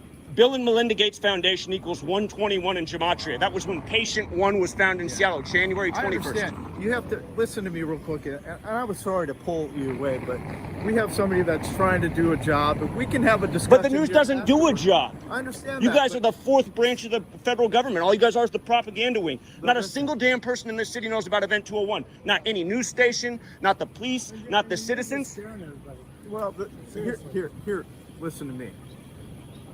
There are a lot of different truths, and there are a lot of. There's not a lot of different truths. There's one truth. Okay. There is one truth. Nobody knows about the simulation the Bill and Melinda Gates Foundation did. Who's Mr. Vaccine? Who's Mr. I want to depopulate the fucking world? It's Bill Gates. Do you think this correlates to his decision to leave Microsoft? We just had a protest Friday, and we created a whole buzz through the Bill and Melinda Gates Foundation. That's the same day he announced he's stepping down from Microsoft. Hey, Zach, can you pause it real quick? That Friday. Zach, And I called all the news stations and asked them. Paused. Okay, what are you showing us? Well, you're here praising a guy doing man on the street talking political bullshit, praising a guy who helped lock down the country and be the father of the jab and print money that's caused hyperinflation. I'm almost certain that Andre probably was in high school. Day one when it's a lot worse than when he took office. You're praising that kind of bullshit. Imagine had more people gone out and done exactly what I did and the whole nation knew about Event 201. Again, this is in the days after the pandemic's declared as they're locking people down, telling people they can't go to their job and they got to shut down their business. I knew a guy who had just opened a gym and had all this debt assumed. His whole life is fucked up. Again, this is what people should be doing. You're sitting here praising bullshit. CT, are you jealous of Andre? Whoa, what? Are you jealous of Andre? You jealous of Andre, or I'm not jealous of Andre at all? Please, then I know. Why do you think that video that I did, what was taken down on my own channel, it was deleted? It's still up on my sports channel. This has nothing to do with you. In fact, this has nothing to do with you. This is about Andre. What are you talking about? Why do you sit here and peddle this petty shit every day? It was, dude. There's so much information in the He world. was counter protesting and no King's protest. These idiots believe Trump is going to be a fucking king. Since the last time I came on here, how many more dead black athletes are there just in the last week? And did they just not shame Terry Rozier, Rose, and Chauncey Billups in Portland, the Rose City, for some mafia scam? People don't even get the joke. The Rose Let me City, read this super chat. Rozier. Mike Bear says, CT Zach has a main character. Yeah, you right about that. He does. Dude, it's crazy. Crazy? What are you talking about? So, did you miss yesterday's news story? I know about. First of all, Terry he grew up in Cleveland. I know about that, bro. But Did you catch that with Rozier in the Rose City? Did you catch that? I didn't. No, I didn't. And you know who the coach of Miami Heat is, where he plays at? Who's the coach? Eric Spoelstra. Oh, he's still the coach. Where did he go to high school? I don't know. He went to Jesuit in Portland. Just like Rick Adelman's son, who's now the coach of the Nuggets. Again, you look at, I don't know why this guy puts his hand over his face. Stupid syndrome. Just like your nephew who got famous went to the Jesuit University. Again, beautiful thing. Now, may I have a conversation with CT for a moment, please? But hold on. Do with Andre? What, Zach? What does this have to do with Andre? What are you talking about? Yeah, I want to talk about Zach, Andre. What are you talking about? What are you talking about? Well, again, I'm talking about why do you? Are you jealous of a 23-year-old young guy? What the fuck are you talking about? I'm showing you what man on the street real shit looks like. The kind of stuff that gets deleted. Bruh, miss me with that. Okay, that sounds like typical information. That sounds like Zach, when they rock with you. Zach, I rock with you, Zach. Zach, I rock with you. But right now, today's episode is about Andre, who was counter-protesting the No Kings protest. He had balls of steel to go around, and I would have never done this, around about 1,000 liberal retards with a bullhorn, and he was attacked. What the fuck are you talking about? That what is you going on the street to do with him? Again, because all he's doing is pushing bullshit. His message is worthless. He's just I'm pushing bullshit. What am I pushing? That's bullshit. What do you know about my message? Here, tell me what you were pushing. So you don't even know what my message is. But you're telling me I'm pushing bullshit. CT pushes is anything pro. You said me. Pro Republican. You said me. Huh? Respect to CT. You said me. You said I'm pushing bullshit. CT only pushes things. No. You bullshit. said I'm pushing bullshit. So what am I here pushing? You are in your own words. What are you pushing? No. So I'm asking you. You said I'm pushing bullshit. What is it that you know about me? Are you pushing politics? Yes, I'm a political so commentator. So I was in bullshit. What's politics? Tell me what politics is. The art of deception. It's an art of deception. Politics is, we're discussing different sides, different philosophies, different agendas on certain things economically, socially, culturally. That's politics. It's not, deception. Now we're talking about doublespeak or propaganda, information war. We can talk about that, but I really don't know what you're talking about. So tell me fundamentally what is different between the two parties at the end of the day. Nothing. Both parties are the same coin. They both support Israel. They're both for their own economic interests. They're mainly not for the people as a whole. So I'm not a Democrat or Republican. I'm a nationalist. I care about the betterment of this country, its people, those who live here. And that's what I intended to do, going out against people who hate this country, who are for mass migration into our nation, who are anti-American, and don't even live in the city of Detroit. Most of them, when I challenge them, like, do you even live here? They live in the gentrified areas, if anything, or they live in the suburbs. So they're college kids. So that's the entire reason for why I went out there, as I've done with many protests, both in DC at the inauguration. I was detained by the Capitol Police when I challenged these people. Did the same thing when I went to the DNC in Union Park. Spent 4 days out there, getting removed from the park. Every 4 days I was out there with like 8 guys. I was the only one out there pushing and carrying a flag. Did the same thing at the RNC. So I really don't know what you're talking about at the end of the day. Andre, when it comes to me. Andre, what happened in 1992 that was warned about, if it passed, would lead to mass migration of Hispanics into the U.S.? Remind me, enlighten me. Go ahead. The passing of NAFTA.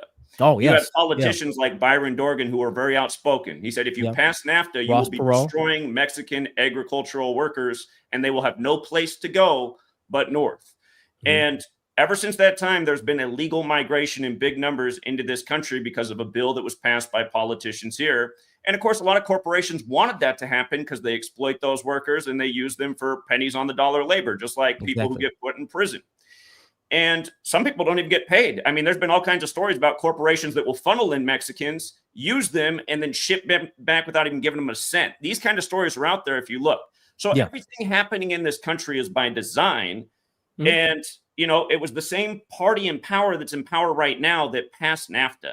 And of course, it was signed into law by Bill Clinton, who was technically a Democrat. But again, it's two wings of the same bird with these political parties. Of course, right. The point is, this is the kind of stuff people need to know about. And I don't even think you were alive in 92 when any of that happened. No, of course not. I was born in 2000. So yeah, I'm 8 years, 8-year difference. But very familiar with what you're talking about. A big fan of Ross Perot. He talked about this. Unfortunately, he wasn't. I think he would have been president had he a little bit more steam and a little bit more push, because he was really outspoken with that. But of course, he's a billionaire as well. He's a part of the billionaire class. But we need someone who is a champion for the people at the end of the day. You can't get everything you want in this society or in the world.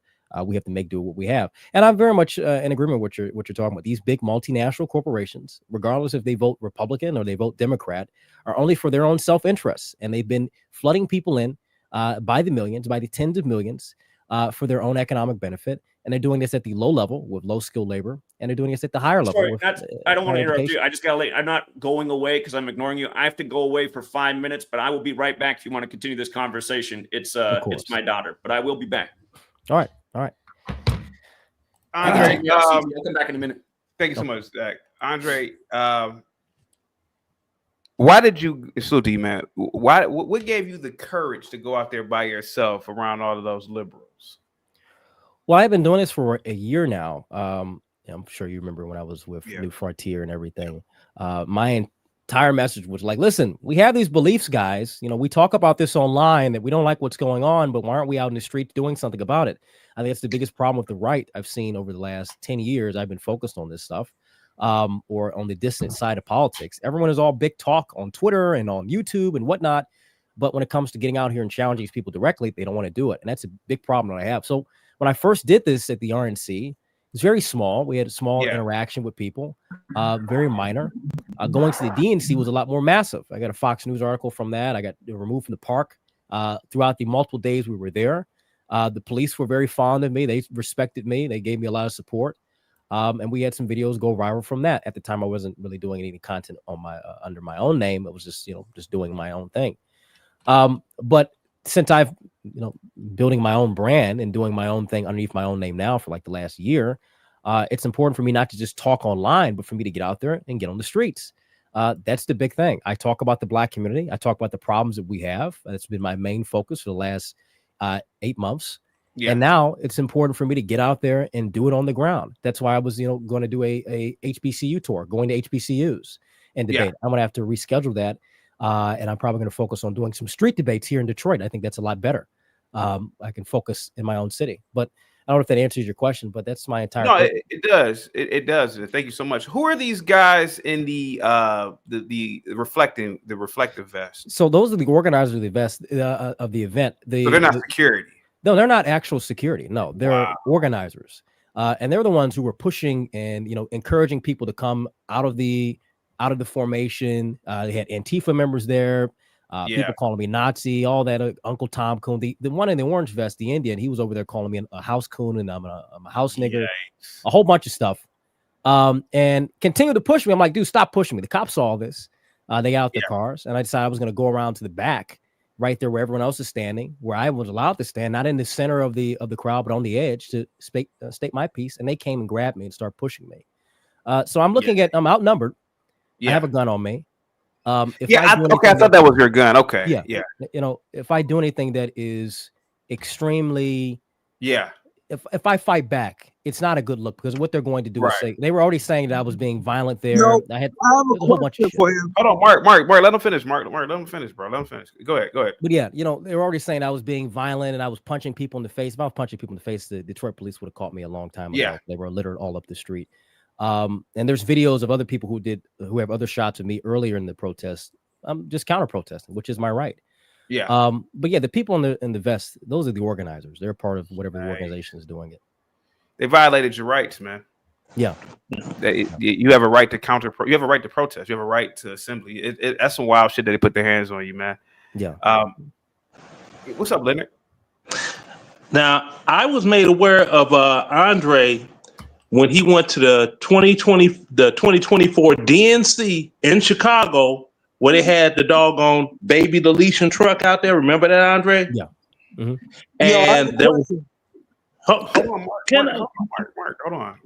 Go ahead, okay, now that's when I was made familiar with Andre, because there's another guy that's a vlogger from Chicago that was out there filming everything. He was trying to keep people as calm as he could. And I remember distinctly when you start your left, your left, your left, and you march to the curb. It was a white guy that was behind you. Somebody ran up, sucker punched him hard, and they called the paramedics to come over there. Yeah. That was totally uncalled for. Mm-hmm. Right. Yeah, I remember that. And I was like, I'm looking at this, you know, it's real because I'm looking at it. I'm not going to mention a person's name because I don't mention of other people on like that on the internet. But yeah, he was filming the whole thing, and you know, he was talking. He said, "Hey, look, you know, we don't have to be violent now. If you don't like something somebody say, words don't hurt you, you know." And he's the one that called. He dialed 911 on his other device, trying to get the paramedics flagged over and stuff. And you know, like I said, I saw you out there because you were on the benches, standing up high with your bullhorn, speaking. It was you against the world out there, and I was like, you know what? I'm from Chicago, but that wouldn't have been me. Black Bear, thank you so much for the $2 super chat. Andre, thank you for your courage. Yeah. Now that's all. Thank you so much for your. Some dude says, Andre, listening to Zach will make you dumber. Thank you so much, some dude, for the $5 cash. Yeah, that's all I wanted to convey to, you know, Andre, because all of the attention he's getting now, I remember him from the DNC. Yeah. You know, this isn't like my first time doing any of this. Can I ask my question? Go ahead. Yeah, Bart. sure. That's all I wanted to say to him. Yeah, so I'm a little confused by why he would go to the No Kings protest and do that. So my question is, we just heard Democrats were talking about that as soon as November hits, that people's healthcare plan premium is going to skyrocket from like $200 to $1,000, and we just witnessed the largest redistribution of wealth from poor people to rich people. So do you think that is at all why a lot of people went to the No Kings protest? No, Or that's went not to the No really Kings protests, and not even that's for the not economic really wait, let reasons. me finish the question. Go Let ahead. me- Go ahead. Go ahead. So do you think that's one of the reasons why people, you know, decided to protest, because we just witnessed the largest redistribution of wealth from poor people to rich people? Do you think that has anything to do with why people were protesting at the No Kings rally? No, when you there and you talk to these people there, because you know, they don't like fascism, which they don't know what fascism is. They were they don't like Donald Trump. And it's mainly boomers and, like I said, college kids. I mean, it's a bunch of boomers and college kids that they're either too old to really, you know, they're set in their ways, which is fine, you know, respect to them. They have more experience in life, no disrespect. But college kids, they're, you know, entitled, and they feel like, oh, things didn't go my way this election. I'm going to go out and I'm going to say my mind and do all that. Fine, you can do that. But they're coming from a very appointed position that's not common, right? They don't really have to struggle at all. I just asked you a specific question. I asked you, I said, we just witnessed I told the you largest. you asked me if people were there for a certain reason, and I told you the reason why they're there. So it doesn't really correlate. Now, am I going to speak for every person? There's probably people there for economic reasons, but mainly a lot of those people were there because they don't like fascism. They think Trump is a king, and they think that he's a dictator, which I'm like, okay, what are you going to do about it? Are you going to sit here and make noise?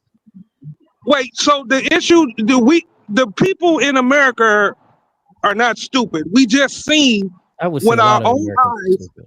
We just witnessed with our own eyes the largest redistribution of wealth from poor people to rich people. With like the last 20 years. Wait, let me finish. So, with Trump's big beautiful bill and everything that's in it, and so, to my understanding, that's just one of the reasons why people decided to have this No Kings protest. And you're like sweeping that under the rug, like sweeping anything that under has the rug. no bearing with Niggas are nothing just dumb. that I can't trust. Nobody's sweeping anything under the rug. What I'm saying is that, yes, you could say that's one of the many issues that people have there. Fine. But the vast majority of the people that you talk to and you go on the ground, you listen to common people who were there, it's a bunch of emotional shit. Now, the economic reasons are valid, 100%. Did you go, Mark? Did you go to No King's Day protest? Have you been to a No King's Day protest, Mark? Mark, have you been to a No King's Day? Mark, have you been to a No King's Day? Mark, of course I'm gonna co-sign it. I'm making a show about this man because I think he's the staple patriot that most people need to be like. Yes, the No King's protest. So, yeah. Let me ask you this, then. So let me ask you this. Wait, let me. Mark, you asked me a question. Let me give you an answer. Those liberals are stupid. Trump is not a goddamn monarch. This country has never been a monarchy. Yes, the founders discussed it. This country's never been a monarchy. These protesters are just picking and choosing and basically have nothing else on their mind to do. But what happened with Andre, him being attacked, is the problem, bro. They put their fingers on this man. He has a right to counter protest them. That's what the whole show is about today. I agree with everything that Andre's saying, Mark. Okay, so once again, from my understanding, the American people see ICE agents going all around the country, snatching old people. Wait, let me finish. Their job, what they said that they were going to target criminals. That's what they said, criminals. But people see them running up on 70-year-old ladies, snatching them up, snatching up children. Have one. I'll say this, Mark. Prove it right now. Have one call in. Have some American. Chaotic. My Negro play acid. Stick it in. Let me finish.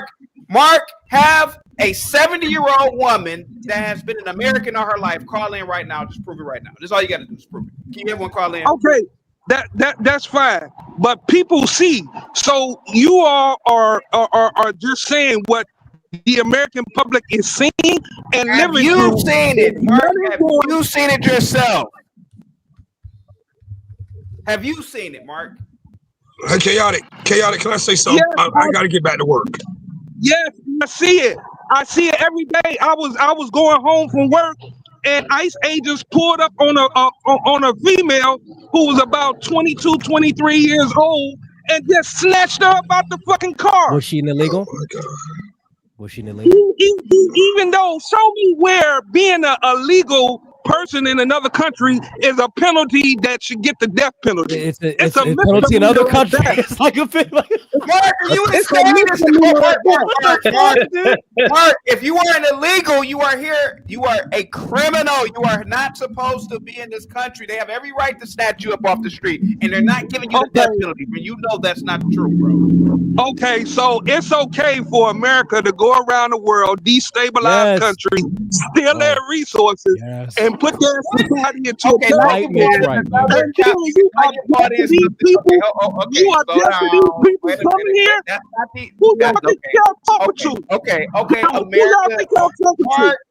Mark, who you think you talking to? Guy outside on his phone. Mark, America is an imperialist nation. I ain't gonna lie, but we're not talking about international relations right now. We're just talking about the No King's protest and what's happening here. See, you brought in something totally different. If you are here illegally, they have every right to snatch you up, Mark. Go ahead, Mark. Go ahead, buddy. Go ahead, Mark. Hey, chaotic. Can I say something? I got to get back to work real quick. First, I want to tell you, Andre, you're doing a great job. Keep up the good work. Keep developing your encouragement. Develop your leadership skills so you can develop your following. Mark, lay off the reefer. Zachary K. Hubbard, I got a question for you. I know you're not going to be able to give me an answer. Why is it that everyone who disagrees with you, you call them a low IQ? And then how can you say that to me when my IQ is higher than yours? And to the powder dusty, aka flow state, you look like and you're built like you came out of a faggot's asshole.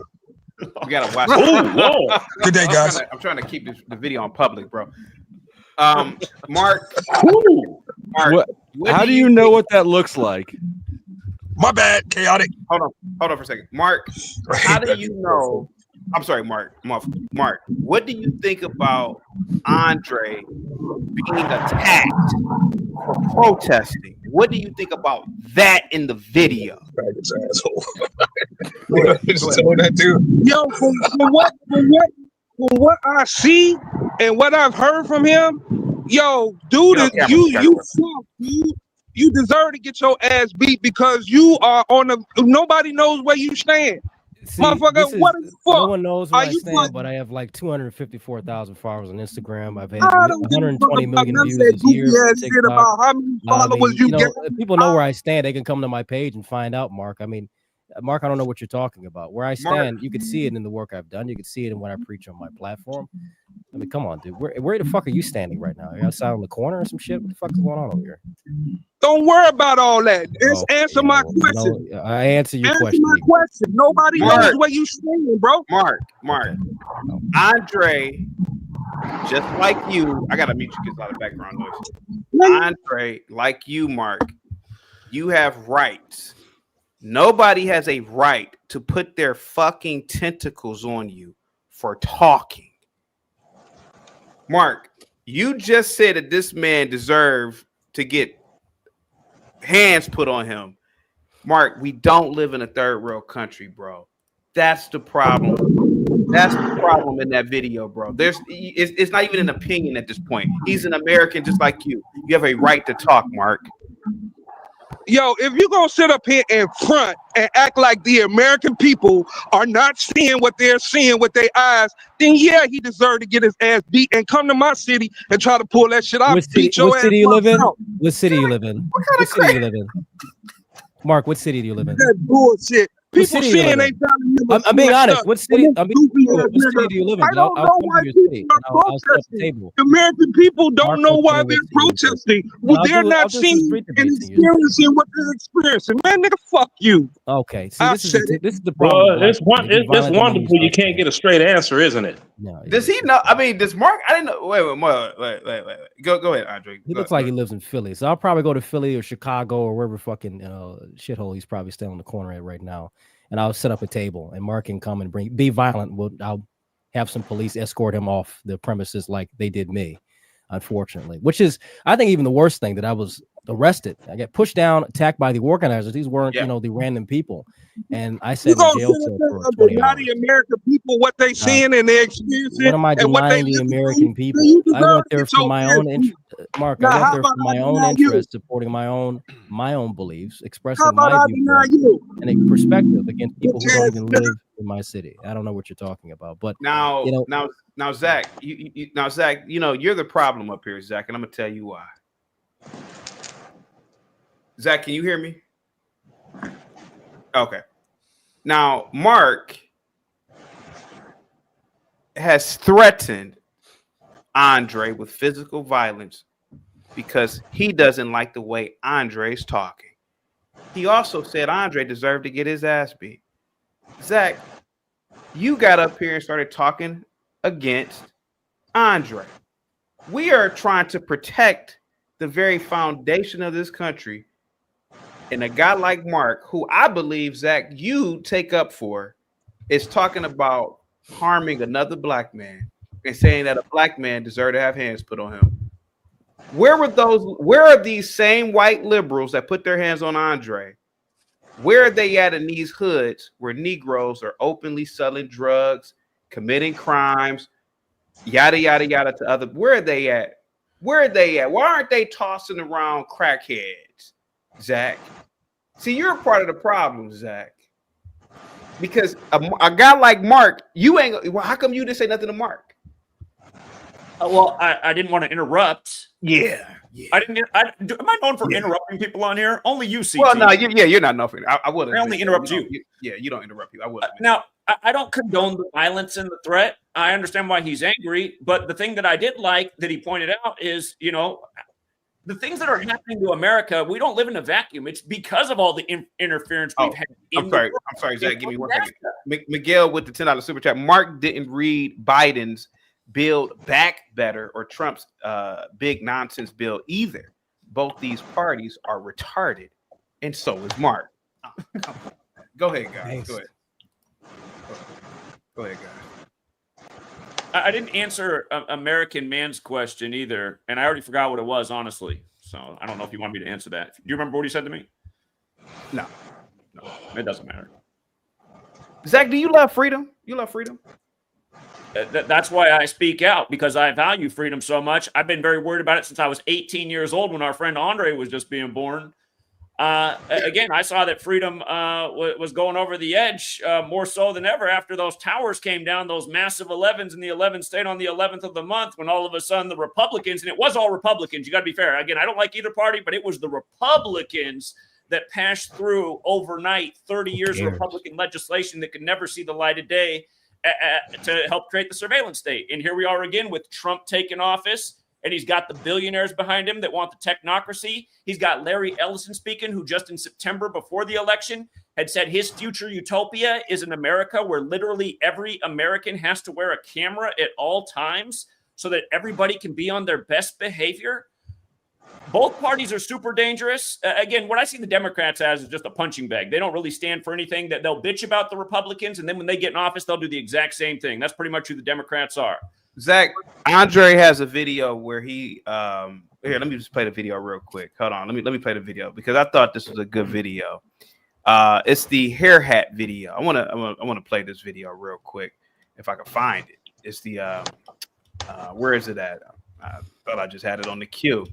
I want you to watch this video, Zach, because he'd be called an Uncle Tom for this, but I agree with him on this. Oh, better yet, I'll play this one first. Baby smack. Hello. Okay, so the question is, how many countries are... Black kids are far more intelligent than white kids are. Hey, who am I here with? Baby smack. Hello. Okay, so the question is, how many countries are in the United States? I saw this. 100. On some real shit. Goddamn. Real shit. About 50 countries in this. I don't need to watch this again. You feel me? It's for the audience, man. It's not just for you. Goddamn about like 5,000.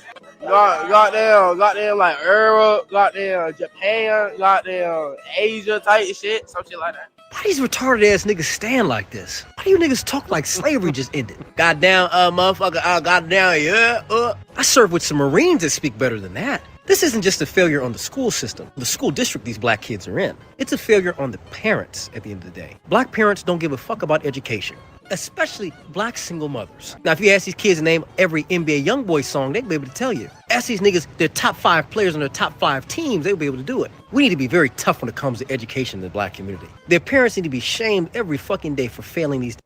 Now, Zach, let me ask you this, Zach, because, you know, who's in the wrong here? Is it Andre and his commentary or the parents in the school? So, I mean, he took a clip of a couple kids, right? You can't say this is all black students. I don't know why you're laughing about it. America, it doesn't matter what race you are. Most Americans Typical are white dumb, liberals. okay?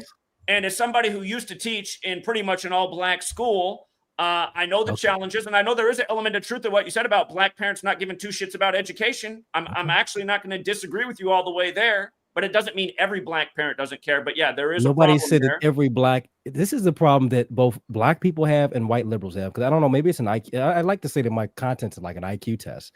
Nobody's saying that every black kid or every black person or every black woman is like this. But the sad part is the vast majority, when you go into these black schools, kids talk like this. The vast majority of black single parent households, kids are acting and behaving like this. The vast majority of black women behave a certain way that is unbecoming of how black women should be and how black women were. So that's just how it is. You know, I'm calling out reality for what it is, how things are. And this is how it is. I mean, I don't understand why people get so offended. Let me respond to somebody who's almost double your age. I don't give a fuck about the age shit, man. Like the age shit is like such a weak argument because it's an appeal to authority. It's a you can have. Listen, I know some crackheads that have like 50 years ahead of me, but they're just as dumb. Have you taught in black classrooms? Have I taught in black classrooms in the military? I've sat back and helped other soldiers. I could say it, people underneath me. I've sat back and interact people younger than me. Have I been a teacher? No. Do I have a degree in education? No. But it's like just such a weak argument. Like, well, you know, I'm 50 and you're 24, so therefore I know more than you and I can talk. Well, that's let me read the super chat real quick. Kabuto, thank you so much for the $2 cab super chat. Zach is happy. Ha ha ha. CT, you were right. Andre, if I may. Yeah. Zach, Andre in that clip did more than you in your entire educational experience teaching black kids. I'm gonna tell you why. See, Zach, you said something about me, and you got it up on your website. Oh, CT called a classroom of black kids monkeys. But you know what, white boy? After I called them monkeys, you know what they did, Zach? You know what they did? They wanted to prove me wrong in the last 45 minutes of that class. I'm going to prove Mr. CT right. I ain't no monkey. See, whites like you got to stay away from us. And what I mean is that a person like Andre, he has set those nigga boys straight. See, your white ass, Zach, ain't nothing personal, Zach. You know I rock with you, even though you're kind of out there. Zach, all of that nice de-escalation bullshit doesn't work. I bet you it was about 1,000 black kids who watched Andre. They were mad at first, but I bet you he got a hold to something in their psyche, and he probably changed the lives of 1,000 kids in that clip. Zach, you just talking. You just jaw-jacking and carrying on. That's your problem, Zach. Go ahead, Zach. Wrong. Oh, okay. Yeah. You let me talk all that. Tell me what teaching moment was offered. There was mockery. Yeah. What was the teaching moment? Because the teaching moment is this. A lot of those kids are followers. And the followers are probably looking in that mirror and say, man, that guy, I'm not like that guy, Andre. I don't speak as well. I don't look as well groomed. Maybe there is something wrong with me. Maybe it's my dreadlocks. Maybe it's my cadence, the way I speak, the way I stand. And maybe, Zach, those boys will want to appear better. Zach, you're not black, bro. I get it. You grew up, you're Negro or nigga adjacent. But Zach, calling those kids monkeys that day probably changed a lot of lives. You're not black, Zach. I'm telling you. Yeah, I get it. You hung around Negroes, but you ain't really black, Zach. And what Andre did was spot on. Go ahead, Zach. Okay, so again, he is talking about a cultural problem, but I want to remind people who's pushed that culture. It's actually people that look more like me. Bullshit. Oh my goodness. How's White it liberals bullshit? always want to include themselves. How is it Look, bullshit? Actually, it's me, man. No, Blackie, you don't have to do the work. It's Okay, me. okay. I Who's own the who's problem. marketed this That's attitude? the problem. Has it not been We're the record tired. Let me tell you studios this. and the movies Zach, and TV Zach, shows made by this culture? Zach, Because I'm pretty sure the people Zachary, who run those studios and those Mr. offices Hubbard. look a lot more like me. Mr. Hubbard. Okay. Andre, will you let him save you? Listen. Yeah, that's what it is. Like, you got to save me. Oh, listen, no, it's us. Stop. The problem with the black community is that we don't police our own. We glorify a culture of violence. We glorify a culture of instability. We don't respect authority in our own communities with our own people. Does Hollywood glorify violence? I'm talking about Hollywood. I'm talking about us. I'm talking about the people in my community, right? The people who sit back and tell these kids, hey, go be a rapper, go play basketball, go be in entertainment. The people who run those avenues that have that message, they look like me or you. These cul-de-sac white liberals or these cul-de-sac black suburbanites that want to sit back and act like they know what it's like to live in these neighborhoods or go to these schools. I do. I live in Detroit. I came back to my childhood neighborhood after I left the service, and I'm seeing the same shit I saw as a kid. And I have to worry about my little sister who's 13 has to grow up and see the same shit. Or the kids on her block that are growing up with her, they have to see the same garbage. That's what I'm trying to fight against, and that's what I have to be hard on. Because that's what talking to us nice, we've been doing it for the last 30 years. 40, if anything. Of course, older than me, right? We've been doing this for a very long time of talking nice to black people and holding the hand and like, you know what, really, it's other people's fault. And this is why niggas have the problem that they do. We don't go anywhere. Yo, Dre. What's up? I hate to cut in, brother. Just really quick, but I've been quiet for a minute, brother. What? And listen, salute to you. Like young bloods like you. I'm 51, so young bloods like you. And CT, no, I don't agree. I don't gang bang. I'm not Democrat or Republican. I'm for my community as well, and I'm here in Chicago. You can tell by my name, right? Yeah. What part of Detroit are you from? I lived in that area for 2 years. I'm just curious, not to validate you. I'm just curious, my genuine curiosity. What part of Detroit? Highland Park, dude. Highland Park. So 7 Mile, right on the border of Highland Park, right in that area. So okay, fair enough. Right. So wait. Hold on. Let me have a conversation with the young blood just really quick, and I'm gonna go back on mute, y'all. I'm gonna listen to y'all. But a couple of things, right? So do you do any work with Zeke and them boys at New Era? You familiar with their movement? I'm not really. I'm familiar with their movement. Okay. I respect a little bit of the work they're doing, but not entirely. No, not really too much. So why not entirely? Why you don't respect the work that they do? It's almost like this ghetto fabulous, it's almost like Charleston White's work to me. It's very niggerish. I'm good on it. I'm not really down with working with them. I don't think it really represents anything. Now they do good work when it comes to trying to de-escalate, but I've seen them do a lot of goofy shit in Detroit. A lot of goofy shit. From New Era Detroit is what I'm just specifically talking New Era Detroit. Yeah. So let me ask you this way then, because that took me aback. You respect at least the fact that where they've seen businesses that are problematic, they've been able to go in and galvanize community or mobilize community support and shut those businesses down. Do you respect that? Do you respect the crime rates that reflect? I know what you're talking about. So like that gas station, right? That gas station that got a lot of publicity. Do you respect that? No, I don't. I find it to be goofy. The gas station, we have a big problem with these kids going to gas stations, and they're extremely racist to the owners of the store, which my grandfather and family members, we've worked with a lot of people in the city. I remember as a kid going to some of these stores and sitting back behind the plexiglass and niggas looking at us like we in the zoo. Like, what are they doing back there? What is black people back there with the Arabs? So they come in very disrespectful. They come and they trash the place. And someone tells them like, hey, you can't steal from here. You can't act a fool. And someone does something. So now it's the problem of the store owner. I got you. So wait. So now you're saying in their community, they don't have a right, or you find it goofy that they would say, we no longer want this business in the community. You find it goofy, and maybe you just disagreeing with the tactics. Here's my other thing, and I'm gonna go on mute just really quick because I don't want to monopolize CT show. We keep talking about, and I don't like when y'all do this. Not you. I'm saying CT specifically. We understand what the First Amendment is. I think the people that put their hands on you or whatever happened in Detroit. First of all, I think that's dope that you would go out, because I do the same thing. I've done it over here before, right? I go out and show in real time what's happening, boots on the ground, right? So I think that's cowardly that they couldn't match your energy or meet you with words or whatever, right? And they put their hands on you. But when you look at the First Amendment, did the government impede your First Amendment right at all?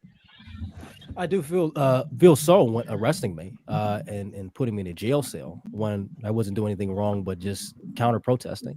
And the organizers of the event decided they were going to. No. I just want to say specifically on the government, because again, I'm big on this, bro. That First Amendment guarantees you freedom of persecution from the government. It doesn't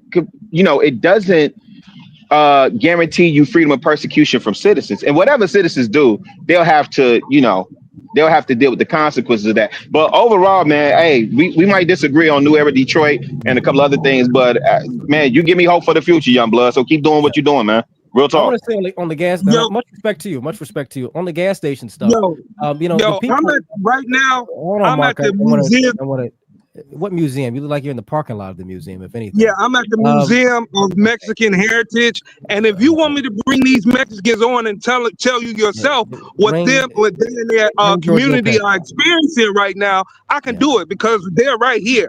Are they illegal? Can we get their names if they're illegal so we can be able to? You want me to bring them on, and you want to tell them in their face that none of their community is experiencing what ICE is doing to them? You want me to do that? Bring them on and tell them. Or you want to bow down and say all that stuff? What you talking about is cap.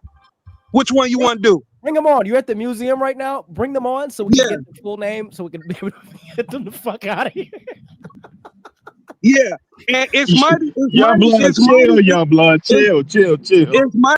It's mighty hypocrisy that America can go around the world and destabilize other people's communities, steal their resources, and then object to them coming over here after they done stole all these people's resources and put all their community in a tailspin. But you can't come over here after I done stole your stuff, man. Get the fuck out of here. Hey, Mark, would you be willing? Would you be open? Hey, Mark, would you be open for me to help? Pretty much help you. Pretty much reclassify yourself as a, relinquish your citizenship, and let's look for you a West African country or something so you can live in or something to get away from this tyrannical government. Would you what's the difference? What's the difference? The oppressive system is global. It's everywhere. It's in Africa. It's in all parts of the world. it's in Liberia. Stop it, CT. Stop it. No, I'm Stop it asking with you. all No, of I'm, y'all no, I'm, no, rhetoric I'm asking and you. No, I'm nonsense asking you. and bullshit. No, I'm asking you a question real quick. Is this same system What? in Liberia? Listen. Yes, it's everywhere. It's worldwide. Okay. It's worldwide. Okay. Powder Dusty, So what's up? stop it. Okay. Stop it. All right, you got it. You got it. Yeah, stop it. Stop playing with me. All right, you're right. You're right. I'm sorry. Powder Dusty, go Yeah, ahead. stop playing with me. Am I lying? Chill. Am Yeah, I lying? you well, I mean, I'm I don't lying? agree. I don't agree with you, but if you believe it's your truth, then it's your truth. I don't agree with you at all. I don't see white supremacy in pretty much any African country, to be honest with you right now. Absolutely not. If you right now, if you look up the economic system in Nigeria, they're going to say it's capitalist. Capitalism has been going on for 50,000 years. What are you talking about? Bullshit, man. That's economic theory. That's just economic. Here we go. You need to go read the book by Dr. Jared Ball of The Myth and Propaganda of Black Buying Power. We are tired of you with these lies. Sir, capitalism, sir, people have been practicing capitalism for 50,000 years. What are you talking about? They were doing capitalism in ancient Egypt. They were doing capitalism in Greece. What are you talking about? Just the buying and selling of goods. What are you talking about? No, it's not. See, you're lying, CT. You're lying. What are you talking about?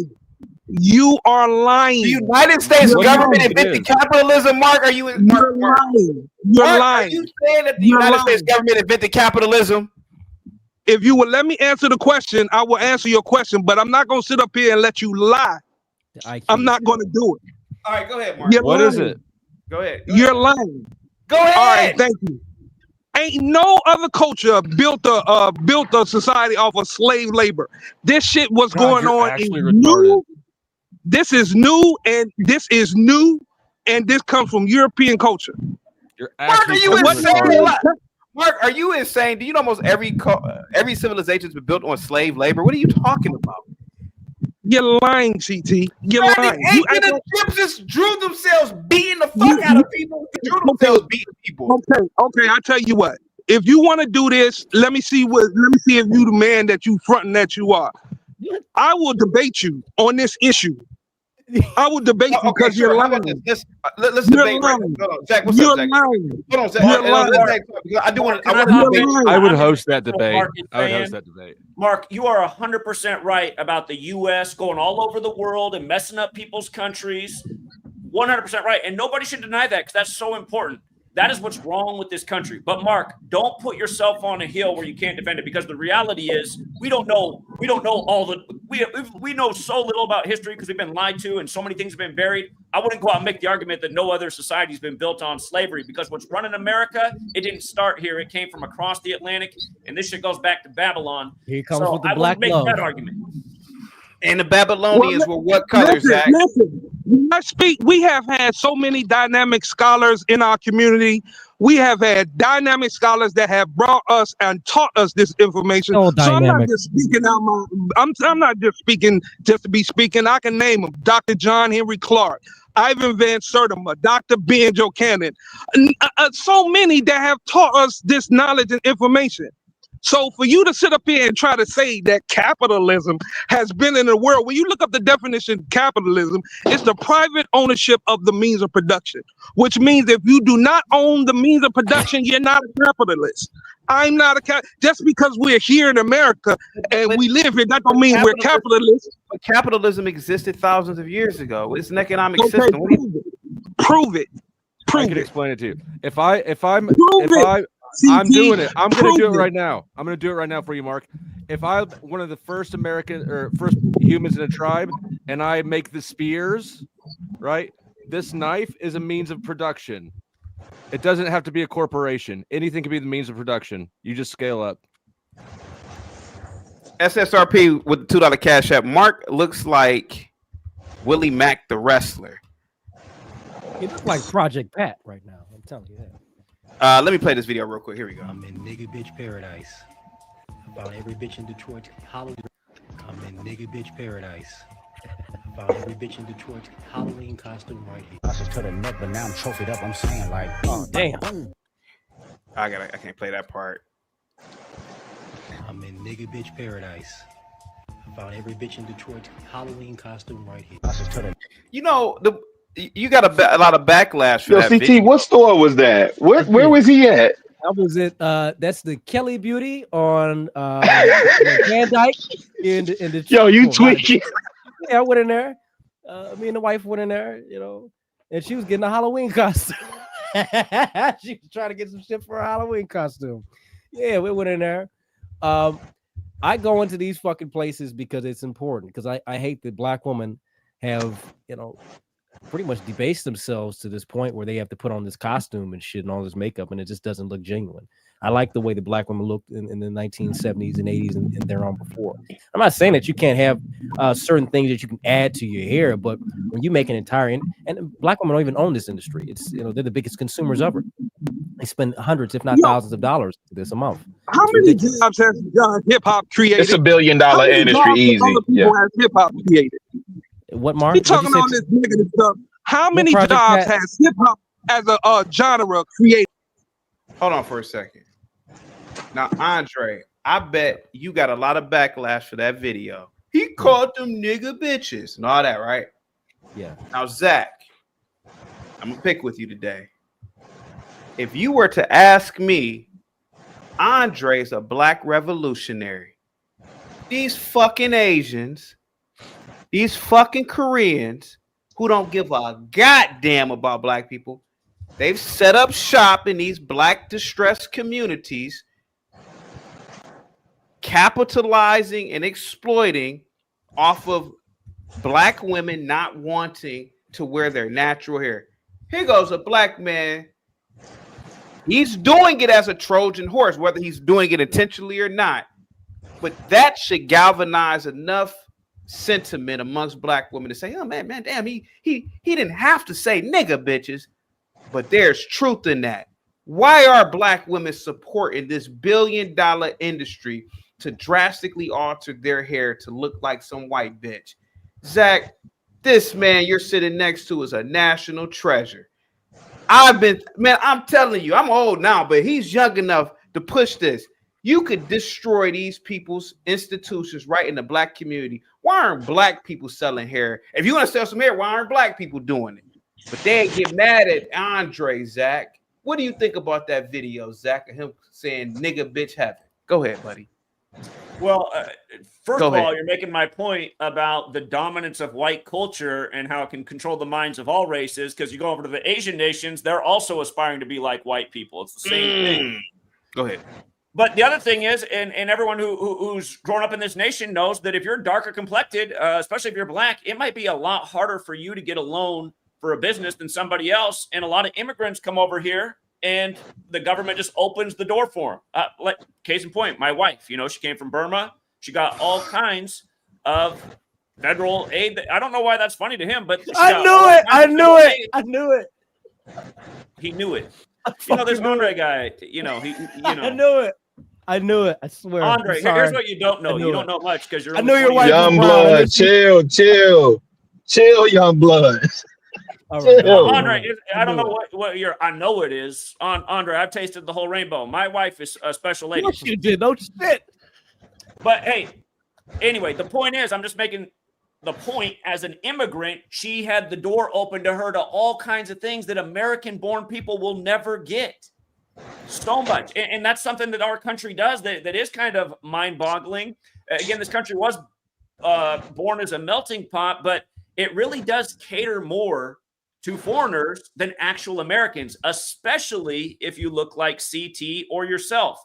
So I don't know why you guys want to sit here and again, it's that if you can't beat them, join them mentality. I don't know why you want to get on the side of the oppressor historically and do their bidding, because that's what both of you guys do, and I think it's shameful. And by the way, do you want to come back to the education thing? Because I didn't get to finish my point on that. I would like to talk about that. CT, can we go back to the education thing since we brought that up? Well, before we do, Zach, what do you think about these Koreans that come over here and they sell that hair shit in the hood to these black women? What do you think about that? Right? They know that's what sells. I mean, how can you knock it? If that's what sells, what else are you going to have in the shop? True. I mean, yeah. Do you think black women could go over to Korea and do the same thing in reverse? Probably not. Andre's pointing out something. Okay, I don't really see the point that you're making right now. Yeah. I want to go back to Andre. I know you don't. I know you don't see the point. I know you don't. Go ahead, buddy. I want to go back to the point of Andre's little short video knocking the black youth. Hey, listen, you watch Jesse Waters on Fox. He's on the streets of America asking people of all colors the same questions, and they're giving just as stupid responses. So this isn't just a black problem. But again, there's Zach, no you know why it's a problem, Zach? You know Huh? why it's a problem? I hate to keep talking for Andre, but I get excited because he's so young and oh man, this is great. He's coming You know up why? in this era where he sees if you're an Uncle Tom online, you can get a lot of money. I'm an Uncle Tom. Wait a minute, hold on, wait a minute. Yeah, I'm an Uncle Tom. What do you just said? Like I said, go back to the white liberal shit because y'all like to do this shit about Uncle Toms. Because people like you feed off people like you feed off of this shit. You feed off being the white guilt and look, I'm the one. And this is why we despise. I imitate this. Yes, you do have white guilt. I despise white people like you because just like how niggas bring us down, white people like you would like to keep us down and low because you love feeding off of this shit. Totally false. So to sit here and say that Uncle Tom shit, watch your mouth. Watch your mouth. Watch your mouth. SRP says, what race is Andre's wife? I don't think Andre, you're married. My wife's right? black. Yeah, I'm married. My wife is black. So, hey Zach, you know the fucking difference between Jesse Waters walking around and asking white people stupid ass questions to see about the intelligence in America? You could have 99 fucking stupid white people. But that one white person, he's carrying your white asses. The Jeff Bezos, the Elon Musk. Let's be honest. Let's break it down to race, Zach. These whites are carrying y'all white asses. Ain't nothing wrong with it. I'm not knocking it. But you have just enough exceptional whites that create industries, systems that keep your white asses afloat. Fucking difference is, Zach, we don't have that as black people. We don't have industrialists. We don't have blacks that are talented like that and sending motherfuckers to the moon. I felt ashamed when what's that silly ass black woman that hangs out with Oprah, Gayle King.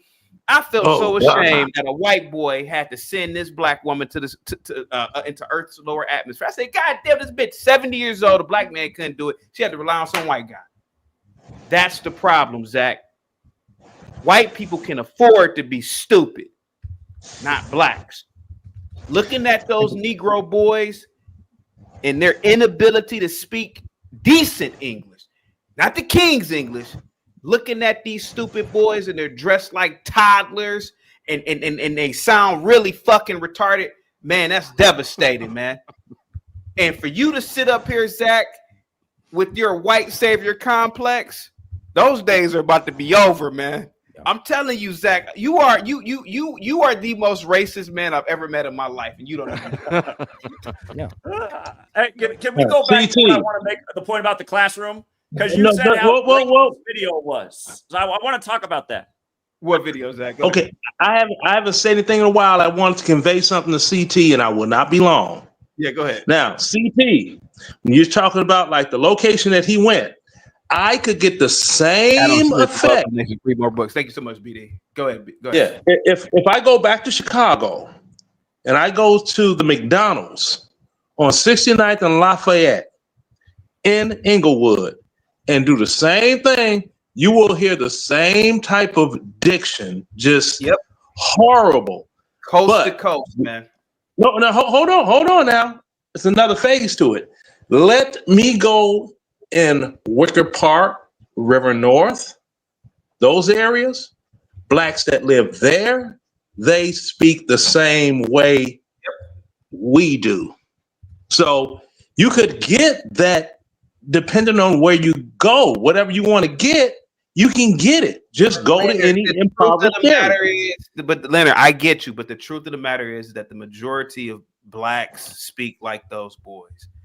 Over 50%, bro. And that's the honest to God. Even And, you know, educated blacks kind of sounds just as stupid as that. Let's just be honest about it. We're being honest. And have you ever focused on the thing I call it success shaming? Yeah. If you're doing anything successful, you trying to be white. You trying to be. If you speak a certain way, you talking white. White is a color, not a language. Thank you. Now, just like the young brother Andre and myself, I guarantee you, when he got through basic training and all of his military training and came back home to visit his family, the only people that was in celebration for him was his family. Yep. They didn't doggone shut the whole block down and turn up. Let him have did 5 years in the joint. It would have been a big old party celebration. Yeah, what do you think about that, Zach? Did you know, Zach, in the black community, they have going to jail parties. I went to, I am embarrassed. I went to one 20 years ago. I went to a going to jail party, Zach. What do you think about that? See? I mean, a nigga going to the penitentiary, Zach. What do you think about that? And CT, last thing, and I'm going to be that quick. I have 4 deployments to Iraq and Afghanistan. Every time I came back to visit Chicago, the only people that were there with a smile on their face were my immediate family members. Well, no party for me. No. Because I'm fighting the white man war, and you fight for a country that never fought for you. Ain't that what they say? Airborne. Yeah, going all the way. Potter Dessa, you barely said anything. What's up, man? Oh, not a lot. So really my question just is mostly what was your intention there? Do you consider yourself, were you trying to exacerbate a response or antagonize a response out of the protesters? You go to the counter protest, the entire point, and I got people who can confirm this, I always tell them this is the purpose of going. Mm-hmm. These people have, especially left in this country, have all the attention on them when they go and protest. The right has no attention at all. They don't get an attention at all. So when I'm going to these protests, the cameras are on them. Oh no, the camera's going to be on me now. Oh, someone's here to challenge them. Wow. And that's what it was. A lot of the pictures, if you go on some of these people's pages, is one, I think it's Unruly Rob on Instagram.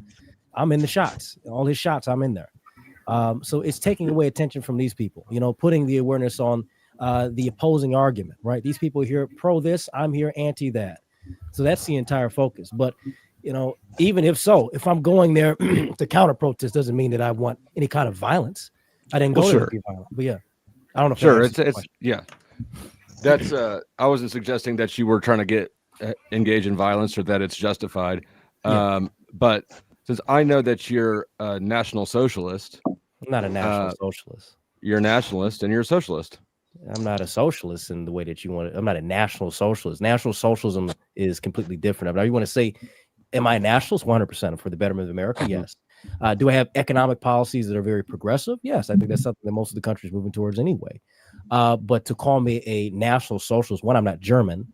Two, this is in 1933. It would be ridiculous for me to. No, I would. If you want to call, let me tell you this. If you want to call me a Nazi and you want to perceive me as a Nazi, call you that. I'm not saying you. I'm saying in general. There are people there who called me a Nazi, and I lean into it. You think I'm a Nazi? So be it then. Then what? But if that's so, I guess my question would be how are your views different from the 1933 German ones? One, we live in a completely different nation that has problems that are not the same, conditions that are not the same or not equal.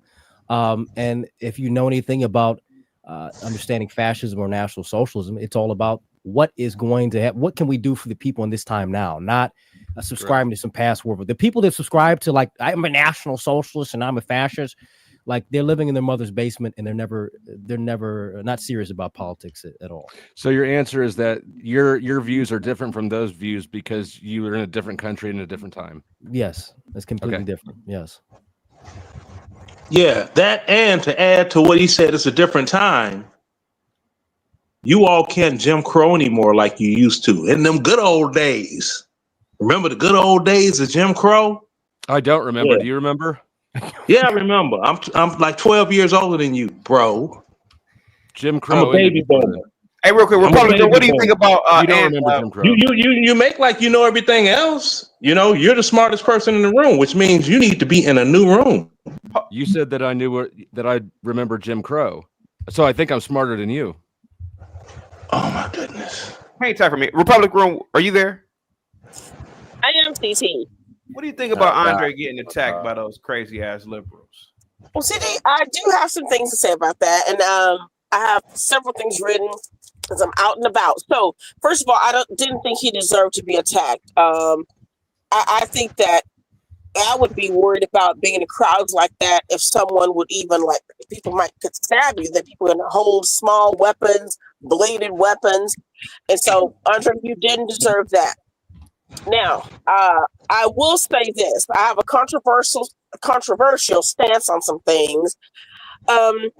As I keep trying to introduce conservative ideas to other Black women who are still on the plantation, I find it more and more difficult every time a Black man gets a mic and an internet connection. He needs to talk about weed and Black women wearing weave and hair. The obsession that Black men seem to have with that, and I guess the shaming tactics. Now, as a conservative woman, that is hard to push.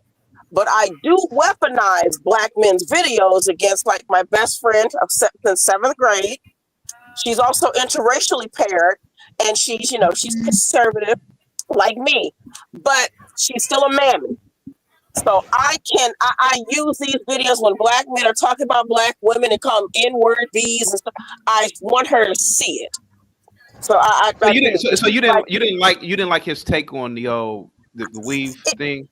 Well, it's not about not like his take. It's just that it just gets. I don't know. It's just this age-old thing with Black men being obsessed with hair. And I'm gonna give y'all. Let me the tell you reason for something. why we're obsessed with it is because we want y'all to do better, and we're the ones who say, "Hey, guess what? This is what I want and what I expect out of women." You don't make that decision. This is the problem why women got this shit twisted, and a lot of these dudes are simps out here because they think that the woman has control, and they're the ones who decide the relationships. No, it's not. It's the men that set the standard. Well, this is what I want from you. This is what I'm expecting from you. This is how you're going to get my money and marry into me. It's not the other way around. The game today is now I got to put all this work into trying to get your interest. No, hell no. You got to get my interest because I have more that I'm bringing to the table than just, I have kids with you. No, I'm bringing my house. I'm bringing my wealth. I'm bringing my name. I'm bringing all that. And I'm giving it to you because I think you deserve the world. And if you can't do something like, hey, wear your natural hair and embrace your natural self and your natural beauty, that says a lot about you. That says a lot. May I answer? May I respond to that? First of all, for the most part, a lot of these Black men don't have money or integrity to be taken care of and providing for a woman. Now, I just say, I'm there sorry. She go again. There she goes again. Hold on. Let her finish. Okay, be mad. Fine. Like I said, it was controversial. Now, okay, and let me go because I wrote these things down. Okay, go ahead. Yeah, Mark, listen, illegal immigration is illegal. Okay, Mark, and I think can we just get that down? It's illegal. You shouldn't be here illegally. Now, okay, that was that. Now, let me also say this. I think Andre mentioned the 1970s Black woman's hair. I got other people with me. They say y'all need to get educated because y'all sound very ignorant right now. Okay, that's fine, Mark. Mark, just let me finish. You're right, but educated, illegal is still illegal everywhere you are. And being here illegally there are penalties for that. So that's not uneducated. Okay, so there's that. Now, the young lady right here, the young lady with me says she agrees with me that you sound very uneducated. Okay. I'm not crying all day long. Real quick, Mark, put her on camera real quick. Let's see why she thinks. Hold on, Republican. Let's see what she has to say. Go ahead. She might not want to be on camera. I have to ask her permission. Ask her, bro. I'm okay. I'm just talking now. She doesn't want to be on camera, but she says that your opinion sounds. Face on camera. I'm just not staying here. Okay, well, she says you sound very uneducated.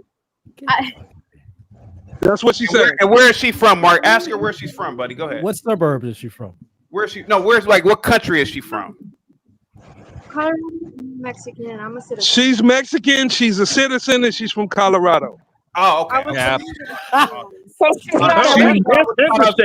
Andre speaking facts. Weave has to go. Yeah, it does have to go. Okay. Well, I just get of all, angry. Hang tight for me, Mark. Hang tight for me, Mark. Let Republic Room go because Yeah, Republic Room, okay, I let me yeah, but actually, in Republic Room, believe it or not, I actually have smoke for you, and I disagree. But I want you to continue because I okay, got it. I understand that's fine to smoke. Let me tell y'all something. A fun fact. Back That's a years first. ago, when I had braids and I had weave 2 times, you know who helped me take it down? White men. Two of which I was dating at the time, and one was just a friend of the neighbor.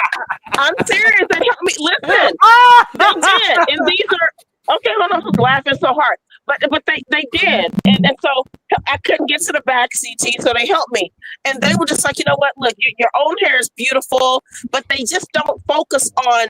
They don't care. What I've noticed is that, and then whenever most black women who are not with black men, they wear their natural hair, they love it. They're more confident.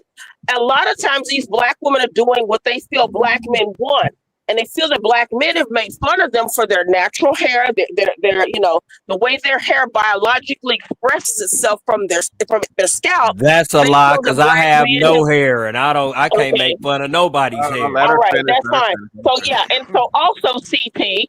Let me see the word. Oh, fatherlessness. I know this. The gentleman Andre mentioned, like because again, it's always these little talks. Single mother. I'm a childless woman, but the single mother. Everyone knows. I know it.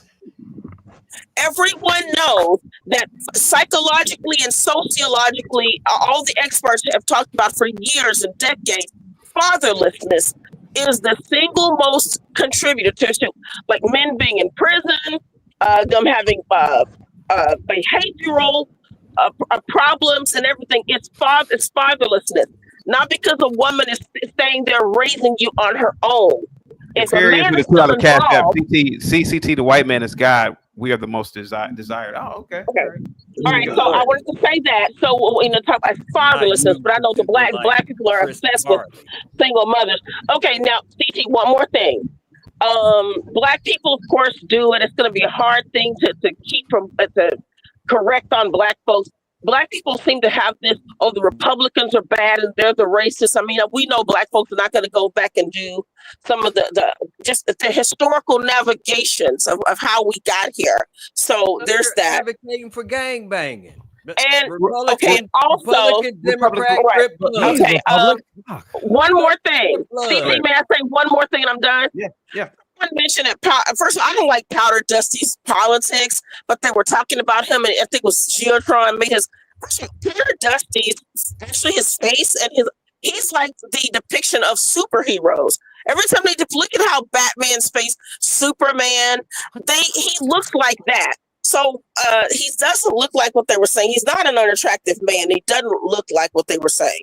Actually, his face would be the face that they draw when they do the chin and the eyes and everything. He will look like the white male superheroes.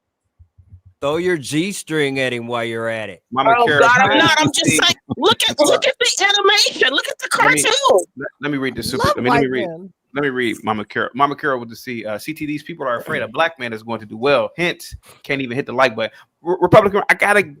Normally I don't give you pushback, but what's your smoke? Is it about weave? Please don't let it be. I got some. I have been a big anti-weave person for all my adult life. I really believe black women should wear their natural hair. I dated a girl in college. She was the only girl I dated. I was a multiple philanderer outside of her, but I dated a girl in college, and she used to ask me, "How does my hair look?" She used to wear weaves, and she was younger than me too. Yo, I have a school teacher right here that will debunk everything what you said. Okay, Mark, just give me a second, Mark. Let me finish. So I dated a girl. I was a junior at the time. She was a freshman, and she used to always ask me, "How does her hair look?" And I would lie to her. And then one day I said, because she could tell I was bullshit, and one day I told her, I said, "Listen, sweetheart, I don't like weave. You're trying to look like a white woman. You're not a white woman. You are a black woman. Wear your hair in its natural way." She never looked back. Republic Room, even to this day. I saw her. Mark, let me finish. A professor of ours died 2 years ago, October 20th, which is my birthday, and we went to his funeral. It was kind of like a quasi reunion too. Her hair is still natural. Republic room. That's the effect that a black man can have on a black woman. If we said, quit giving your money to these slanty, quit giving your money to these Koreans, quit giving your money to these people, quit making them rich, and wear your hair in its natural way. Republic Yes, room. I gotta disagree with you on this. I'm not I saying that disagree you're with wrong. that. I'm just saying that I believe not Antoine, Jesus Christ. I was looking at Antoine's super chat. Andre is really pro-black, and what he's doing is a Trojan horse move. He has to be. I'm not saying he's doing it on purpose, but that shock value, you nigga bitches, woo, that gets you to thinking. That gets you to thinking. Because if he's nice and maybe just because it's, in my opinion, it's appalling to see all these races of people in black communities just collecting money and leaving. To me, that's disgusting. And I've always thought that about the Arabs, about the Asians, about any other group. Why aren't these black communities dominated by blacks and black businesses? Even if a black person says, you know what, I'm going to sell hair to y'all. Even that, why don't black women just do it? But the fact that these people come into these communities and they don't like y'all, it's disgusting to see black women going. Republican, I ain't gonna lie to you. I dated a few hood chicks in my life, and I was tricking on one. I used to always buy her lace fronts. This is like the 2010s, right? When lace fronts were popular. I used to have to go to the hood with this bitch and walk into these Chinese. I used to hate doing this because I hated giving these people my money. You know, like you know, buy. I hated giving these people my money, and I hated the fact that this chick, that this chick was wearing a lace front, because I believe natural hair on a black woman is beautiful. That's just me. That's what I believe. That's just me. I'm not gonna lie to you. I did think Don Imus' joke, "nappy headed hoes," was funny. I ain't gonna lie. Okay, see, and you know what else? And the person who's the most right, and where I remember when Don Imus did that, and I also remember when, if you all don't, I'm old enough to know when this super uber liberal, delusional D.L. Hughley went on Jay Leno's The Tonight Show, and Jay Leno was like, "Hey man, what do you think about that?" Jay Leno was like, apparently he was appalled by Don Lemus. Was it Don Imus? Don Imus. Comment. You know what D.L. Hughley said? No, I wish someone would unearth this. Well, did you want some never had homes? So again, now today you see him doing just the opposite. All I'm saying is that CT, if this were really the attitude of the black community, you wouldn't see so many black women. Even in Africa, I've seen women with these straight little straight, and they're straight and black. Stupid. They look ridiculous. But if this is what the black man really said that they was looking for, the natural hair. A lot of these black women are doing things like changing their hair. I really believe that. I really believe they're getting bigger butts. They're getting that for BBLs.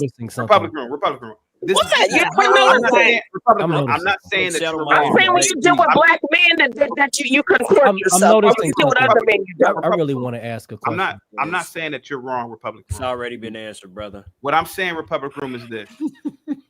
You would probably be surprised at how many black men are really walking on eggshells and not saying what they really believe. There's a lot of black men that probably really want black women to wear their natural hair, but they're just walking on eggshells because, a lot of black women to go off on you. Some of them I just don't believe that. I used to lie like, "Oh yeah, your hair looks fine," knowing that I didn't grow up like that. I grew up. My mom always had her hair Well, mine has long hair anyway, but it's natural. It's natural. I didn't grow up with all that weave shit. I just didn't do it. And I grew up with a lot of black girls with braids too. So, but I get what Andre's saying, man. He said, "Nigga, bitch, heaven." Yeah, but I get it. I'm not saying that you're wrong. Hey, if we gonna strike that, we need to strike makeup too, because makeup is witchcraft. Knock it off. Exactly. We need to go all across the board. Across the board. Republic, I got a question for you. Vic, take it easy, Vic. Makeup is witchcraft, but you gotta admit, some women, when they get that makeup on, they look like angels. So what? They need to be by themselves. Republic, I gotta put all that crap on. Yeah. Republic. Go ahead. I got a question. Go ahead, Andre. You got a question Yeah, for it? yeah. So Republic, you said that this is what men they want this. How old are you? I didn't say what men want this. I said that I think what I've seen is that in the black community, a lot of these black women do this because black men have teased them about hair. Republic. Darker toned. Let me finish. Dark toned are having nappy hair. Here. You're showing me the problem here. So There's someone no- someone said you're 73. Right, yeah. Go ahead. Well, everyone knows it. I'm Somebody 52. said you're 52. Yeah, I'm joking. Yes. She's 52. She's not 73. You're 52. Well, did you say I was 73? I didn't even hear you say that. Have you been married? I was Have joking, you ever been married? No, right. And here we go again. No, I'm engaged to a white man. He's a lawyer. You're engaged to a white man. So Yes. Okay, you don't have any children. Yeah, and he's conservative too, so he's not a I liberal. don't care about that at all. Right. I'm gonna because I know I'm pulling out all the stops that black males use. What I'm going is, what the thing I'm saying, and it's not going to last long because you talk too much. Oh God, Black women like you. Oh, that goodness. reason. Go So ahead. I couldn't care about what black men think. We don't. Right. Exactly. That's why you up because here. you can't. Exactly. Yeah. That is what actually I Let me don't. tell you, I am that white man, because of that. that white man I is not don't. going to tolerate you at all. He's And a good, the sad but he part- does. and here's the sad But part. he does. Here's the sad Because part. he's right? masculine, sir. He's No, he's not. masculine. If he tolerates I your find very aggressiveness little and of your masculinity in the black he's not male masculine at all. He's not. And this is He the problem. is. No, he's not. You Like I said, aren't. Hold on, I'm Big saying Dog. to me, You you see how are. Are argumentative you and kidding me? emotional you're getting? Hold on, guys. Big Dog for $5 super chat. It's 5 black men on the panel all saying we don't like black women with weaves. And I would imagine most in the chat agree. Yes, she's still not listening. Yeah, I think that's more of a female problem, man, because I a think lot the of female. tacky weaves I agree with. Tacky weaves. If you're not wearing something that you got at a Don't nice get it. place, go ahead. I'm listening now. No, I'm you're just not. saying. Hold on. I don't think you listened for 50 I'm not Andre, Republic please. Room, you know, normally I agree with a lot of things you say. I'm telling you, as a black man, Well, a lot of black men really like natural hair. To be completely honest with you, Well, where's their hair? They're getting weave That's in a their black beards woman and thing. wearing I don't hair know why- pieces. okay, all right, Republic. I'm serious, CT. They are like You see? black men are no That white man's moral, not going to tolerate this. spiritual, financial, You have academic, 2 ears professional. and 1 Man, mouth. I get anything that of it. part. And 1 mouth. Bob ain't going to like Republic this shit. Republic Room. We get that, right? But what we are trying to tell you is, well, what he went viral for, and which I agree with, it starts with stuff like that. You can dismantle just that Korean economic base right now and set up your own shop. You can get rid of these people out of your neighborhood. You don't have to fight them physically, this, that, and the other. Just stop giving them your money to buy something to look like another race of people. I They still don't look like another race. on this one. Yes, They're Republic giving Room. people. All right, Republic thank Room. you. Inner Zach Oh on my this. God, Republic Room. CT, I have some insight. Hold on, no. Because normally I don't give Republic Room pushback. Republic Room. I have a penis, right? I'm a man. I am telling you, as a man, what I see. I'm telling you, when women put that shit on their head, they are trying to look like a white woman. Some black women even look like white women, and it's nothing wrong with white women. But the thing of the matter is that black men generally like. Well, okay, I can't speak for all black men. I like natural hair. But I don't like seeing black women exploited by people who hate them. Those Koreans don't fuck with y'all.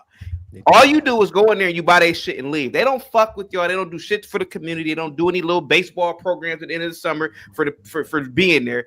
Those people are exploiting blacks. And what this man did, he probably spoke to so many black women and probably changed their lives.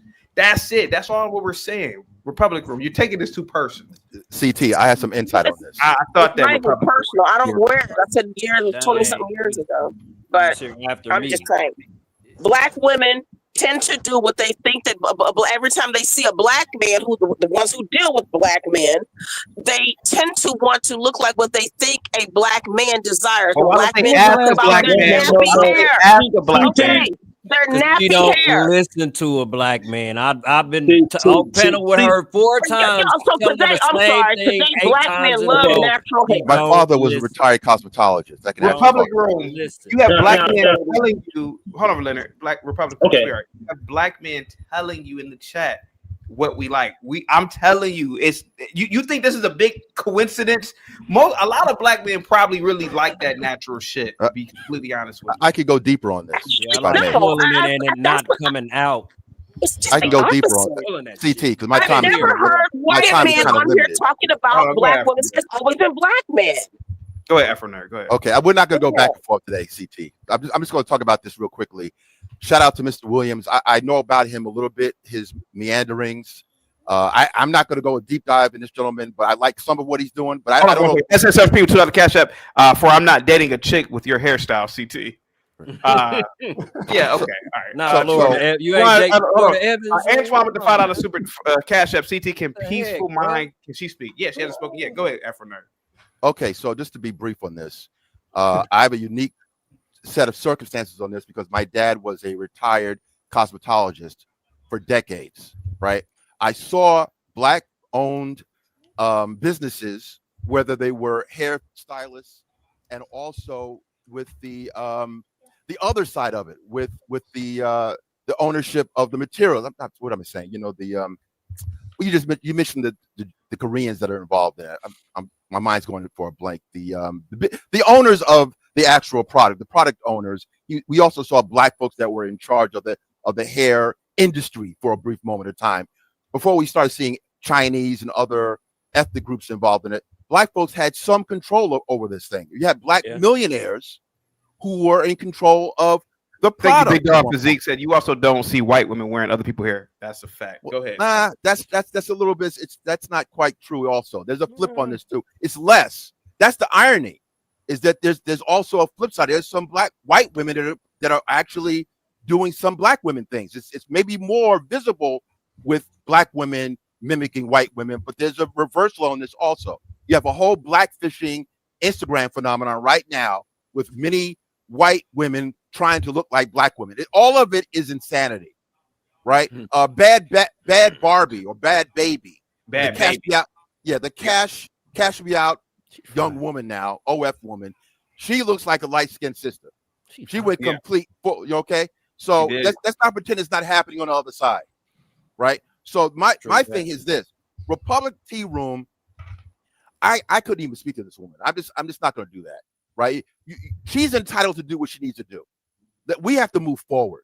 I'm not going to argue with a woman over my requirements. Just as a black woman has requirements of black men, and we listen, and many of us nod our head and agree. Whatever you want, we will try to do what you need to do. But when there's a flip request on what we want, all of a sudden it's hamina, and ham bone. I don't deal with black men. So black women who deal with black men, please stop wearing weave. Wear your natural hair. These black men say that that's what they desire. Please do it. The ones that deal with black men. Not about me, sir. I was just making a comment. Can I complete my thought? And I'm going to leave. As I was saying, we are entitled, just like you're going to talk about the certain height or skin complexion that you're requesting in some men and certain kinds of financial access. When it's time for say, hey, we have some things too, all of a sudden we get pushback. Those days are done. Okay. As I told you, I have a special insight. I've been around women's hair for most of my life. And my father got out of the business actually when it started getting more complicated, like an erector set. All of a sudden, when you had to have lace fronts and glue and all kinds of madness that's making you bald, that's when my father got out, and he became a barber. But initially, he was doing women's hair. My late mother was his customer, right? So yes, I know about this world, and it is wild. We see quote unquote pro black women who are making all kinds of statements while wearing full blown Marilyn Monroe weaves. And when you confront them on this, they're going to tell you, well, black folks are actually blonde. Well, you're not that black person, though. That's the issue. Right. So I've never spoken about that. I don't wear it. So hold on. I'm not even promoting weave. We are entitled as black men. You're very entitled, man. Right. You bring the least to the table, but you're the most entitled. Why are you so loud? I think she has two mouths and one ear. No. Okay. I'm sorry. Go ahead. I'm sorry for that. People who can have a conversation. Like this whole I notion couldn't care less about your your entitlement. way. You're so emotional and you're so can't understand. Black men have a certain way. We have needs like you have needs, right? So whether it's fitness, And do you have a like money? Are you How much do marrying you the weigh? women you create How children much- with? Because Republic, that's a how much need do for you the weigh? women to deal with you. hold on.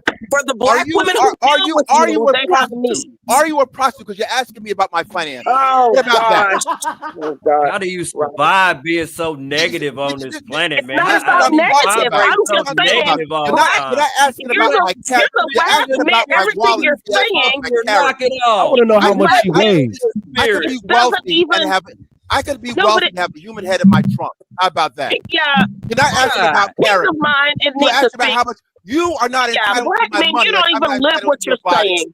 How about Fine, you that? don't like fine. Women stop. Black women stop wearing weave. You deal with a black man, they say they hate Republic, weave. Republic. Why Well, I are do you want. dealing with I a do. Move black at a man? Roman Let peace orgy, of mind go. y'all. Hey, You're everybody, dealing let with peace of mind speak. black Thank man you. instead of black Thank you men. Hold on, everyone, let I peace do of mind want to speak. point out, at one point in time, we had relaxed women versus natural women. Like if you were, it was like a natural, not, I don't want to say that word, whatever, but movement going on. And if you decided that you didn't want to transition over to being quote unquote natural, then those girls would crucify you because they wanted to, I guess, do something different. And that was okay. For us, it's more so about the history of our hair. There is a major insecurity within the black hair community, and I think we need to acknowledge that. And not because a black man or anybody else has done it; it's because we done it to ourselves. As soon as you walk into a room, another sister, "Oh, girl, your hair not looking like this," or "What's going on with you?" We do that to each other. Nobody else really cares about how our hair looks. And I think that's just something to consider as well, how we make each other feel as women and as sisters, quote unquote. I just want to say I one last agree with thing. you. TT, Peace of and mind. I'm I out of do. here. I agree. One last thing. You and I go back and forth, and you have an issue when I talk about Black pride and FBA pride, whatever you want to say. I'm a historian of sorts. I have all kinds of photographs and pictures of Harlem Renaissance Black folks and what we used to look like. Black people, whether you're going to be diasporic Black folks or Black folks from this country, we could run the planet based on some of what's in us internally. But there's so much self-hatred and all this minutia talk. There's so many things that we had right years ago, and there's so many things that we're just kind of going backwards. I don't know why we're going backwards in our thinking, but this idea that there are so many good-looking Black women, and all we have, there's just certain things we could do to fine-tune that and to move along. But we cannot do it when you're dealing with this kind of ignorance where you're getting shut down. You're coming up with data and facts. I have these pictures of what Black people used to look like. What are you talking about? I'm sorry, I'm lost. I'm lost. What are you talking about? I'm a little bit lost. What are you talking about? What I'm saying, there's a book called there's several books by this woman. Her name is can't remember her name. Nichelle Gaynor. Oh, okay. No, Nichelle Gaynor. Nichelle Gaynor has several books that talks about, it's like coffee table books that just shows Black people like going back from the 1890s to like all the periods of what we look like, almost like the dandyism kind of thing. And when you look at these Black people, male and female, just how pristine we used to look like, and you fast forward today, and then look, cross racially, people really. That might be the lie too, right? So that might be the lie, right? Because those were more like the talented 10th, right? Those were more like the educated Blacks. But you and I both know, bro, the vast amount of people back in those days probably lived in like really the backwaters. They were really ignorant. I really believe that even about the civil rights movement. You can't tell me all those Black men and women back then were wearing suits and dresses. I really think that those were just the educated Blacks. I think large portion of Blacks. Let me explain this. I think like a large portion of Blacks lived in Let me go to Nichelle Gaynor's book. She has several books. It's called Vintage Black Glamour.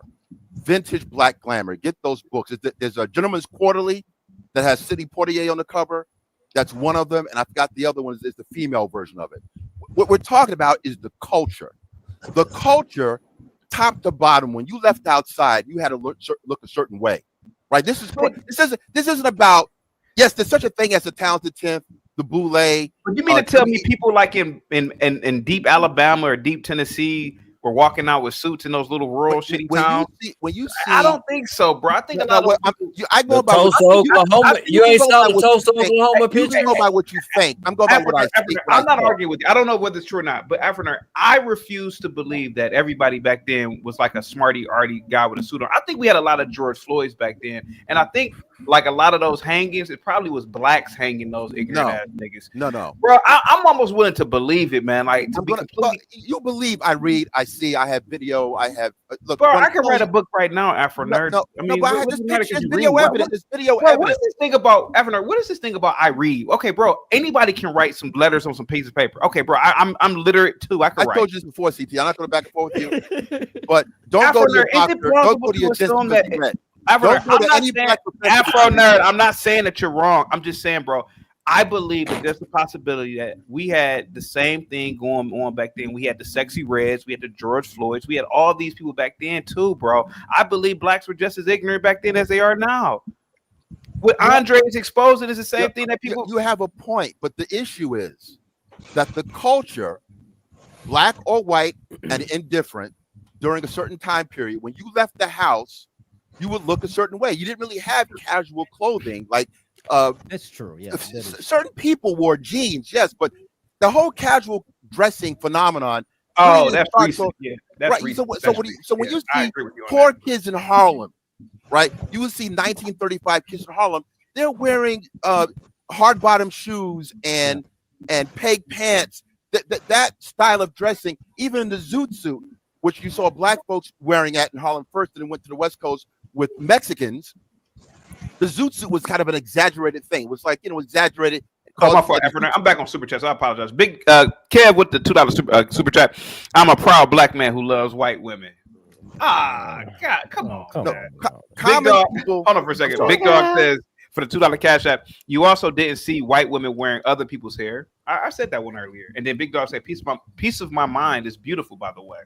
Go ahead, trying to get that number. So what I'm saying is the culture went in a certain direction. Need Republic Room number. The culture went in a certain direction. That's the problem. Nationally. Christian, thank you so much for the PayPal. Since we are on the topic of black women, or black women's weave addiction, please put on screen the IG account. Stop playing. Okay, I'll put it on screen. Thank you so much, Christian. Go ahead. But I'll close out on this. From this point forward, let's not have these. I don't want to argue with women. I'm not into that anymore. It's a futile effort. If they are entitled, this is respect to a Republic Tea Room. She is entitled to look however she wants to look, right? But on my side, and I'm going to be silent about this, I have my own personal, request. How I want to be when I go out with my lady. She has to represent me. I represent her, right? So if I come out my vet or my vintage Mustang, I don't want a blonde-headed black woman, and tattoos and nose rings, septum rings. That's not my. It's not going to match my sport coat and my pony hair shoes. It's not going to work. You have a vintage Mustang? That's what I'm looking for. I have a Corvette and I have a Wrangler. Oh, okay. I'm trying to get me a 2002 Ford Thunderbird, man. I'm trying to get that next year. But I'm looking at a 68 Mustang. Really? Yeah. That's nice, man. Yeah, that's nice, man. Those cars are beautiful back there. So I might want a bohemian black woman. Really? Who's a little, little funky, but not into nice body, nails and feet done, not a lot of mouth, educated. Not a lot of mouth. But good luck with that one. But a woman with a whole bunch of weave and tattoos, we're not going to look right. It ain't going to work. So you go on, sis, if you want to do this. Hey, I'm not arguing about that. Okay. I think me and Afro Nerd came to some agreement today. Wow. Okay. Yeah, I agree. With all the things, if I may, with all the things. Zach, are you drinking liquor? By the way, like that doesn't look like water. Is that liquor? Water. Okay. Kind of like. Okay. Now, with all the things that are being said, well, back in the day, this and the da. CT pointed out a good fact. The Talented 10th, Boule, da. Now, the Blue Vein Society went unmentioned in all of that. Now, you get into the greatest pitcher that ever pitched within the Negro League, Satchel Paige. He grew up shoeless. until he reached a certain point in his life. I Right? don't believe that either. You really believe those stories, man? He didn't have any shoes growing up. Yes. Really? Yeah. They didn't Yeah. put like any bag, like some potato bags around their feet or something. Bro, God, bruh, look. Nah. What were these people back then? Jesus Christ. Go ahead, buddy. In the outskirts, like we went on a long range patrol. Yeah. In Missouri, we was all out in wherever the hell. There was a guy. His name was Bad, big, just bench press everything. He's about your complexion, CT. The little white kids ran up. Ooh, they was rubbing his arm. One of them was like, "It don't rub off. It don't rub off." Those children had only seen blacks on TV. They never seen blacks in person. And this was in Missouri. 1995. In Missouri, next door to Kansas. No, not Missouri, next door to Kansas. Kansas is a great distance away from Fort Leonard Wood, Missouri. Kansas, the state of Kansas is right next to Missouri. If Okay, where's Fort Leonard Wood located at? Can you tell me in Missouri? Is it in Missouri? No, can you tell me where Fort Leonard Wood is located? Town, all of that? Guys, hang tight. Just like yesterday, today's show is about Jeez Louise. Hold on, let's get back to Andre. Let's get back to him. The states are literally next door to each other. This nigga go say No, they're not literally. CT, if I may. They are. I live in Kansas City, Missouri, and Kansas City. Yeah, and you live. Hold on. CT. He lives near Fort Riley, Kansas, 1st Infantry Division. Fort Leonard Wood TRADOC training post is in the middle of Missouri. It's in mid-Missouri, around Rolla and St. Roberts, Missouri, which is nowhere near Kansas City. That's a good 4 hours away. Shall I Google map it for you? I was asking you about the states, bruh. Kansas and Missouri are right next door to each other, bro. They're not. Peace of my mind. By the way, are you trying to send off a message here to me? No.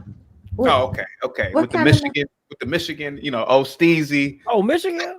Oh my goodness. No, I'm just cold. It's freezing here. You Michigan State, you Michigan fan? No, it's freezing. It's freezing today. It's cold as fucking here in Michigan. I was thinking about putting on some O State stuff just to mess with you. This fool go tell me about my geographical location. Republican, I've been here most of my life. Republican, what did you think about Andre's commentary about those 15, 16-year-old little nigglets? I know that offended you, Zach. Go ahead. He was right about that. CT, I don't know if you followed the YSL trial when they got to the jail call. I did. My wife is a lawyer, so she's obsessed with those court stuff. Yeah, and my fiance is pissed off, but he helped me with a lot of some of the stuff through. But CT, when I listened to can I just give y'all an example of what they sounded like when it was the young black men on the phone and the black girls too, but the black men, it was like. Please try to imitate the sound. Go ahead. That's what they sounded like. I was like, what are they saying? I literally didn't understand it, and I hated that those tapes were played and the world listened to it. Yeah. I was like, are they in school? I didn't understand how do we go to the same schools and people come out not being able to conjugate verbs? I just didn't understand it. Yeah. It was embarrassing, CT. Can I ask you a question, Republic Room? Good afternoon, everyone. Can y'all hear me? Hey, hold up a second. Hey, Leonard, can you see this right here? This is literally a decal on one of my belts, on my championship belts from my wrestling promotion. That's the state of Kansas, and that's the state of Missouri right there. They're right next door to each other. God dang. Okay, since you're gonna bring that up, do you know how long it takes for you to drive from? All right, let's get y'all both out of here for a minute. Let's get back to the topic. Can y'all hear me? It's Andre. Shadow realm. It's Andre, Vic. Come on, man. Come on, Vic. Come on, guys. We did this yesterday. It was about JP, and we kept getting off the topic. Go ahead, big dog. Yeah, I wanted to ask you a question about that. What about them young dudes on the video? I just wanted to ask you, who you think raised them? Okay, here we go again. Who raised them? Who's not raising them? The fact that you're absent, Hold on, slow down. I'm just asking you a question. Gotcha. Now this is Oh my God. so this is my thing. I do understand. I do. Okay, I do was answering understand. the question. Can I watch the video, please? Can I see the video? Damn, I can't even. Man, y'all been up here. Go ahead. Go ahead. No, I'm good. Go ahead, man. Show the video, man. No, see, get to that video again. So I'll play the video. How about this? I'll play the video for people who haven't seen it. Here we go. Black kids are far more intelligent than white kids are. Hey, who am I here with? Baby Smack. Dolo. Okay, so the question is, how many countries are in the United States? 100. On some real shit, goddamn. It about 50 countries in this goddamn, you feel me? 50. Goddamn about like 5,000. Goddamn like Europe, goddamn Japan, goddamn Asia type shit, some shit like that. Why these retarded ass niggas stand like this? Why do you niggas talk like slavery just ended? Goddamn, motherfucker, goddamn, yeah, I served with some Marines that speak better than that. This isn't just a failure on the school system, the school district these black kids are in. It's a failure on the parents at the end of the day. Black parents don't give a fuck about education, especially black single mothers. Now, if you ask these kids to name every NBA YoungBoy song, they'll be able to tell you. Ask these niggas their top 5 players on their top 5 teams, they'll be able to do it. We need to be very tough when it comes to education in the black community. Their parents need to be shamed every fucking day for failing these damn kids. I'd like to talk. And I'm sorry, that is true. Hold on. Go ahead. I'm sorry. Can you guys control yourselves? Low impulse control. Go ahead. Go ahead, piece of mind. Go ahead. Well, I have something to share. I actually substitute teach in the inner city, and we have 8-year-olds in the same classroom and on the same I guess cognitive or developmental level as the 11-year-olds. They should not be grouped together. It's really sad to see they lack support. They lack the start that they should have gotten early on in life. And grown-ups and kids should not be in the same room. So a lot of kids are on social media with the adults. There's no separation from them, and they have access to a lot of things. When you're doing this and feeding your mind different things all day, you don't know how to concentrate because you don't have to focus on one thing at a time. And so when they go home, that's what they're doing. They're back to scrolling like this. And when they get to the classroom, they're not able to focus. And then there's all these outbursts and behaviors. And there's no diagnosis for poor parenting. Everybody is not autistic or ADHD. Some of these kids, they just don't have support. They don't have the nurturing that they need, the love, and the they're our future. I don't want our future doctors, nurses, and lawyers to be incompetent. True. I agree. Very much agree. That's it. Agreed 100%. You know what? In peace of mind, I will say this. I've watched videos where I see the. Hey, Samuel says young scholars, future astronauts, time machine pending. Jesus Christ! I mean, we're not even gonna get that with the best students either. I mean, well, not the time machine. Go ahead. But they are brilliant. They have a lot of potential, but we're not maximizing. They don't know where to place it, and it's us as the quote unquote leaders and adults of the world to make sure we guide them in the right direction. But you can't. Piece of my mind. Do you really believe that? Do you really believe that a lot of them have potential? Because, and I'm not saying that you're wrong. What I really believe is, this may sound fucked up. We got to start preparing these kids for hard labor. Yeah. Like those boys, come on, man. Let's be honest about it. I mean, maybe not them. Labor, like some sort of laborious labor job. They're kind of wasting their time in school. They're not intelligent. Not happening. They're No, not but it's robots. They're not. It's not that they don't have the right people around them. They don't have good coaches, good mentors, people who will pick them up. And hey, even if you're happy, the kids from here from Michigan, they go to school and then they go to Little Caesars to work a job. I'm sorry, they go to practice football or cheerleading practice. Then they're going to Go work at Little Tony. Caesars to work a job, and they'll all say, "Hey, I'm doing it for my What do you think those boys in that video would be? killers." They're gonna be at the Coney. I don't know. One of them gonna be at the Coney Well, Island. All right. Them motherfuckers gonna be at Nicky D's Coney.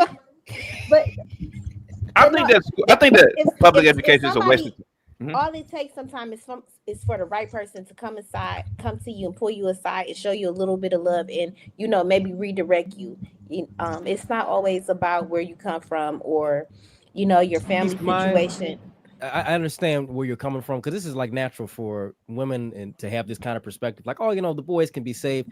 Really, from the man's perspective, you're not going to save these. You're not. You're just not, because they're not willing to sit down and listen because there's no authority in the household. There's no authority in the community. They're not going to listen to a man.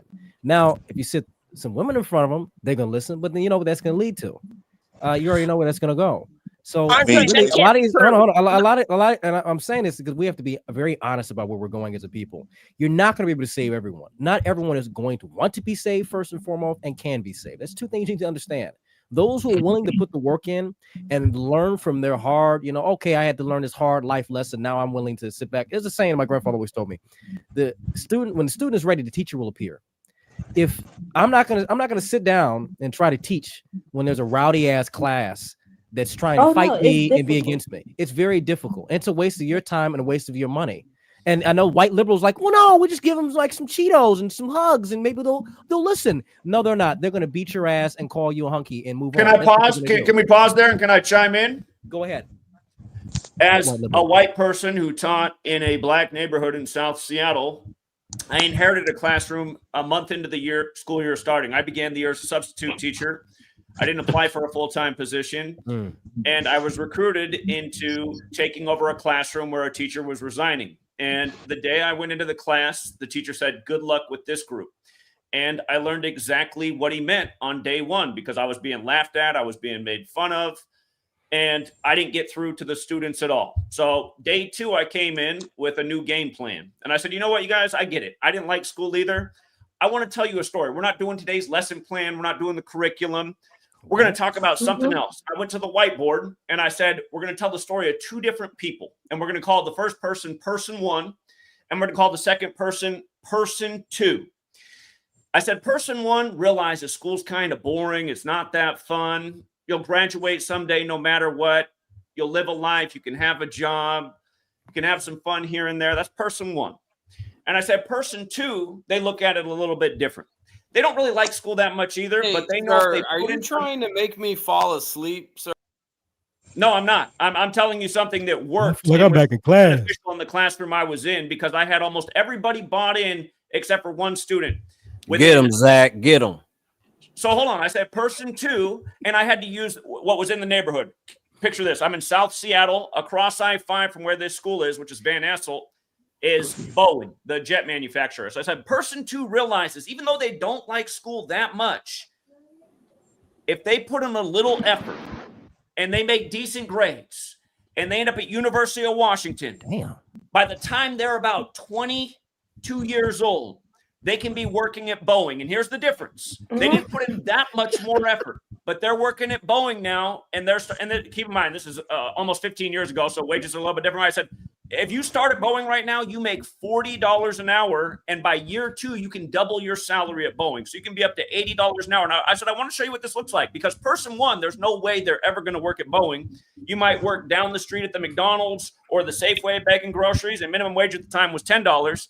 I said, and you might not even be able to get full-time employment. A lot of people in that position work about 20 hours a week. So I said, I just want you to see what this looks like your first year. Here's the 22-year-old at McDonald's making $200 a week. And here's the 22-year-old at Boeing making $800 a week. I showed them what that looks like over a month, over a year. So you sold them bullshit. You sold them bullshit. You sold them bullshit. That's not true. Because let me tell you, when I went to all Detroit public schools and I didn't get the best grades because I had cousins and stuff I had to take care of. I was working a job, but I was also in ROTC, the ROTC program, the DECA program, and I was a cheerleader. And I didn't have the best grades, but when I got to my college campus, I had stability. And so with that, it gave me a refund check. And I was like, you know what?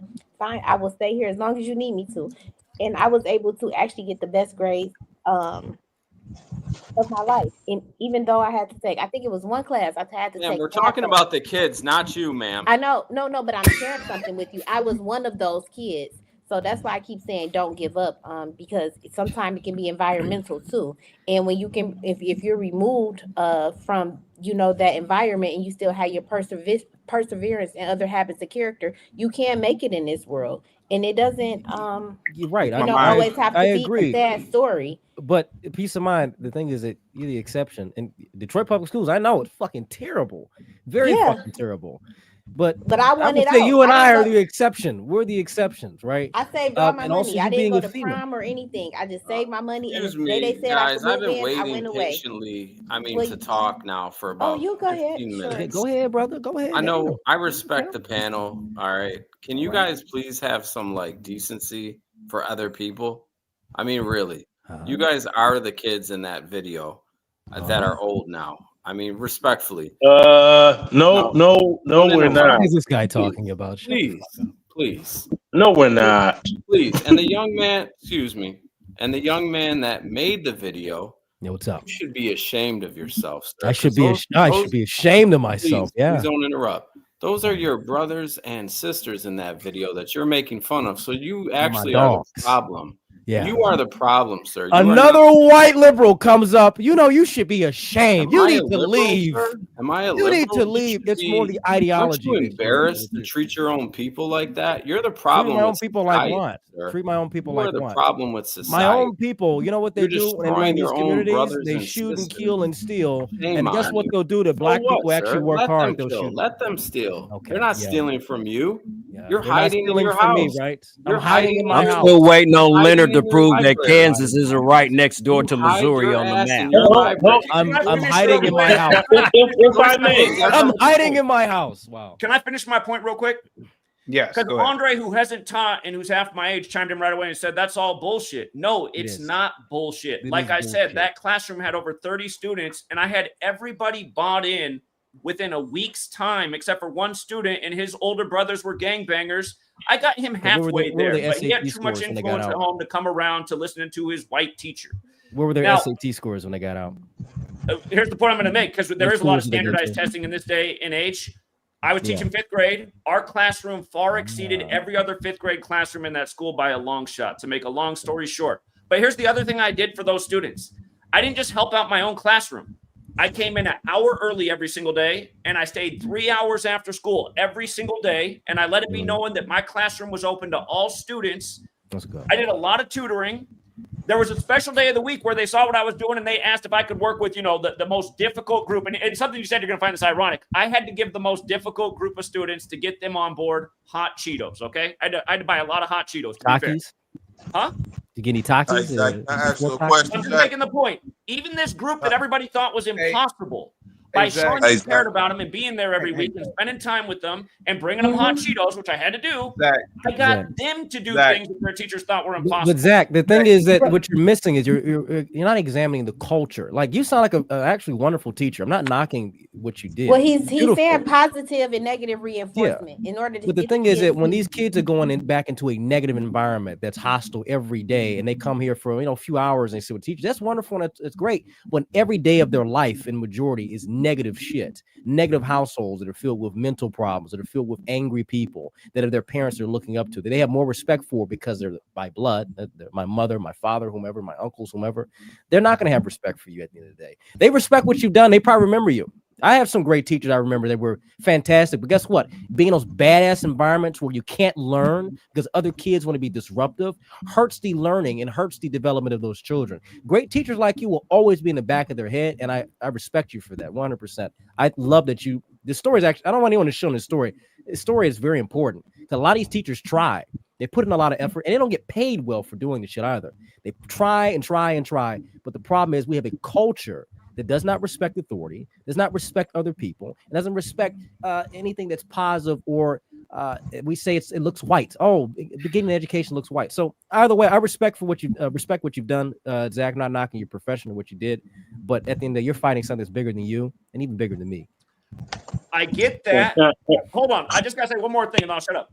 I get what you just said, but the only way to counter that is more people doing like what I just said. And the thing about the host here, More CT, teachers like you is doing he has that? a niece who wants to do that, and he knocks that. It's like, no, we need Hold on for a more second. Bumpkin says, Zach, no one cares. I'm sorry. Hey, Bumpkin, thank you so much, man. Guys, give it up for Bumpkin. Salute to you, Bumpkin. Positivity's coming your way, buddy. I'm sorry, Zach. What did you just say to me?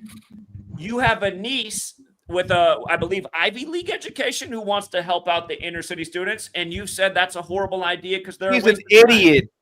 And I did a live stream about her. She's an idiot. She has a mathematics degree. She could go work. I got a fly buzzing around. I'm not trying to wave you off. Sorry. Got a fly in here. She could go work at any top firm, any type, governmental agency, yada, yada, yada. I told her she'd be an idiot to waste her talents in a mathematical brain in the inner city. That is a waste of time. She's an idiot if she does that. Yes, I did tell her that. You goddamn right I told her that. Zach? The only solution I see to counter this negative culture that you're both talking about, which I don't disagree exists, is more people being the counter to that. And the point I was also trying to say to Andre is your ridicule video, it might connect with a few people, but some people are also going to see it, just get pissed off and annoyed, and might even go further that other direction. So again, what is better? Save everybody. Positive Zach, example. this is the problem with liberalism. This is the problem. You cannot save everyone. This is not how the world does not work like a video game. Was like, well, if I do good thing and go in good direction, then we'll get the good ending. Like that's just not always going to happen. The world is very harsh and cold. People are naturally not very intelligent. There are extremely intelligent people at the top, but they're very rare. Everyone is not going to listen to my video and agree like, you know what, that nigga said something good, so now I'm going to go in this direction because he showed some love and care and gave me a hug. No, you can give them a hug all you want, and they're still going to go rob your fucking your car later on. That's just how things are. And being black growing up, especially something like City of Detroit, that's just how it is, man. I honestly, I wish there were more teachers like you. I wish there were more teachers like you. But the problem is that teachers like you have to deal with the fucking parents and have to deal with the kids that are never going to see your way and our way collectively. They're never going to. That's the problem. So you have to be tough on these people. Let me read the super chat. Miguel with the $5 super chat. FT Leonard is about Leonard Wood. Fort. Oh, Jesus Christ. Wood. Fort Leonard is about 2 hours from St. Louis. And no one down there has ever saw a black person. Sure. And then also, Republic Room says, CT, since black men are the most involved fathers per CDC study, completely debunked, though. Can you please play JP's video for Andre, sending a PayPal payment for you to do so? If you will, sir. Which video? Low-hanging fruit. You talking about the video? You talking about the video from yesterday? I can play that. If Andre is willing.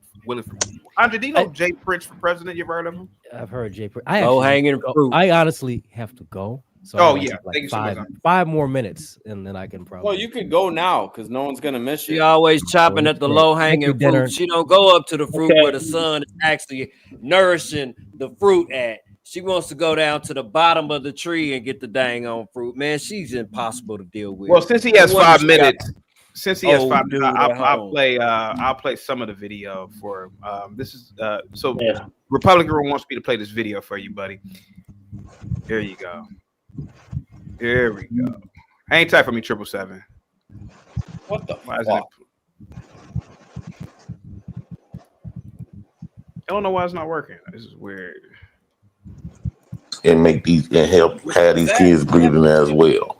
I mean, Donald Trump is playing with fire that he don't need to be playing with, and he gonna mess around and get burnt. You know, I don't agree with you cutting off our Section 8. You know, the way I view EBT and stuff like that, EBT has been more prevalent in our black lives than our fathers, right?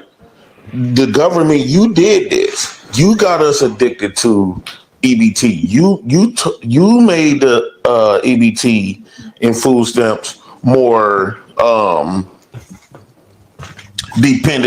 made us more dependent on them more than our fathers. What? Right? The government replaced our fathers with EBT. So how are you going to take that away from us?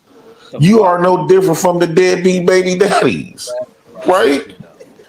You are no different from the black man that you remove from our homes. Now first off, you remove our fathers, right? And you became our fathers. Now you gonna dip. So now you leaving us with nobody, right? Now you trying to leave us with nobody. Hey, Danielle, I'm mad that Donald Trump is cutting off my air supply. I mean, my food stamps. Because I'm trying not to get mad because I'm thinking that it minds. If I come there, if I check my phone on the field and my food stamps is not on my bill, I'm going on a stealing spree.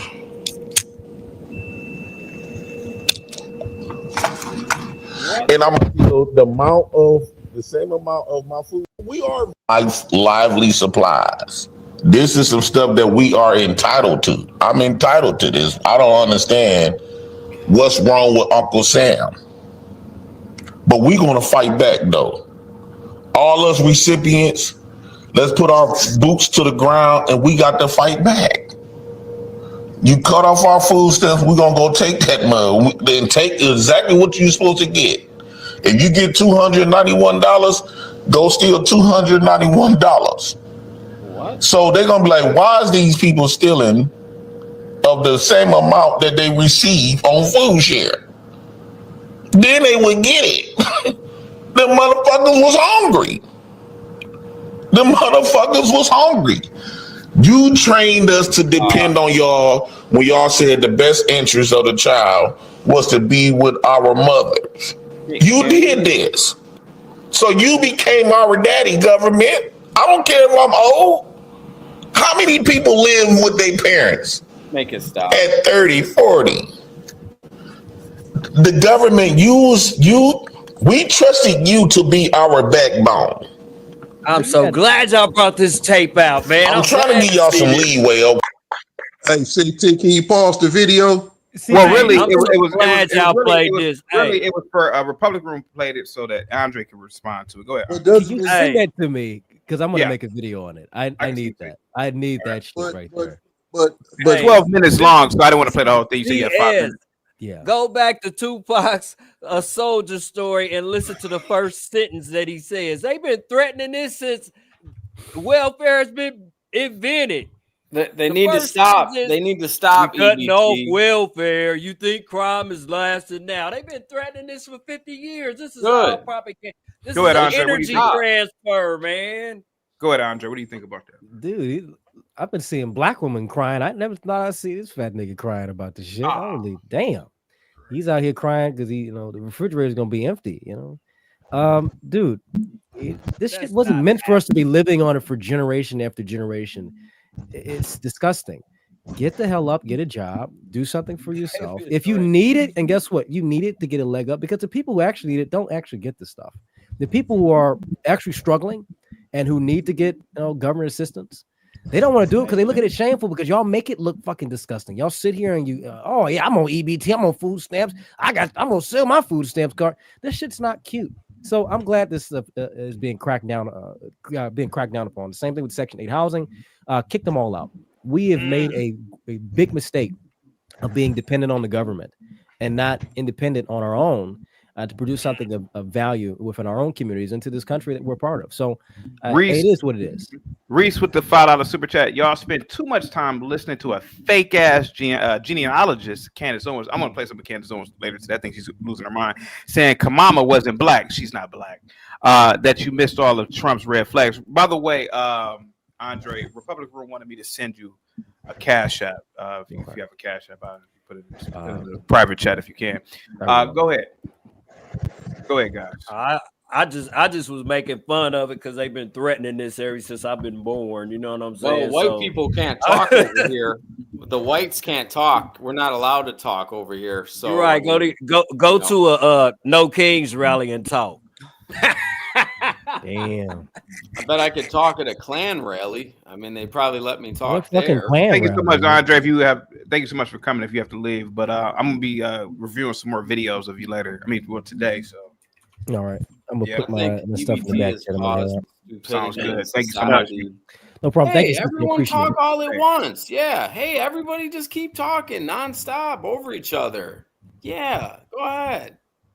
Don't raise your hand. Go ahead, 777. You got the floor, buddy. Go ahead. Go ahead, 777. Leonard, don't raise your hand. Just interrupt. That's what we all do up here. Goddamn imbeciles. All right. What do you think about today's episode so far at 777? Go ahead, buddy. Deranged son of a bitches.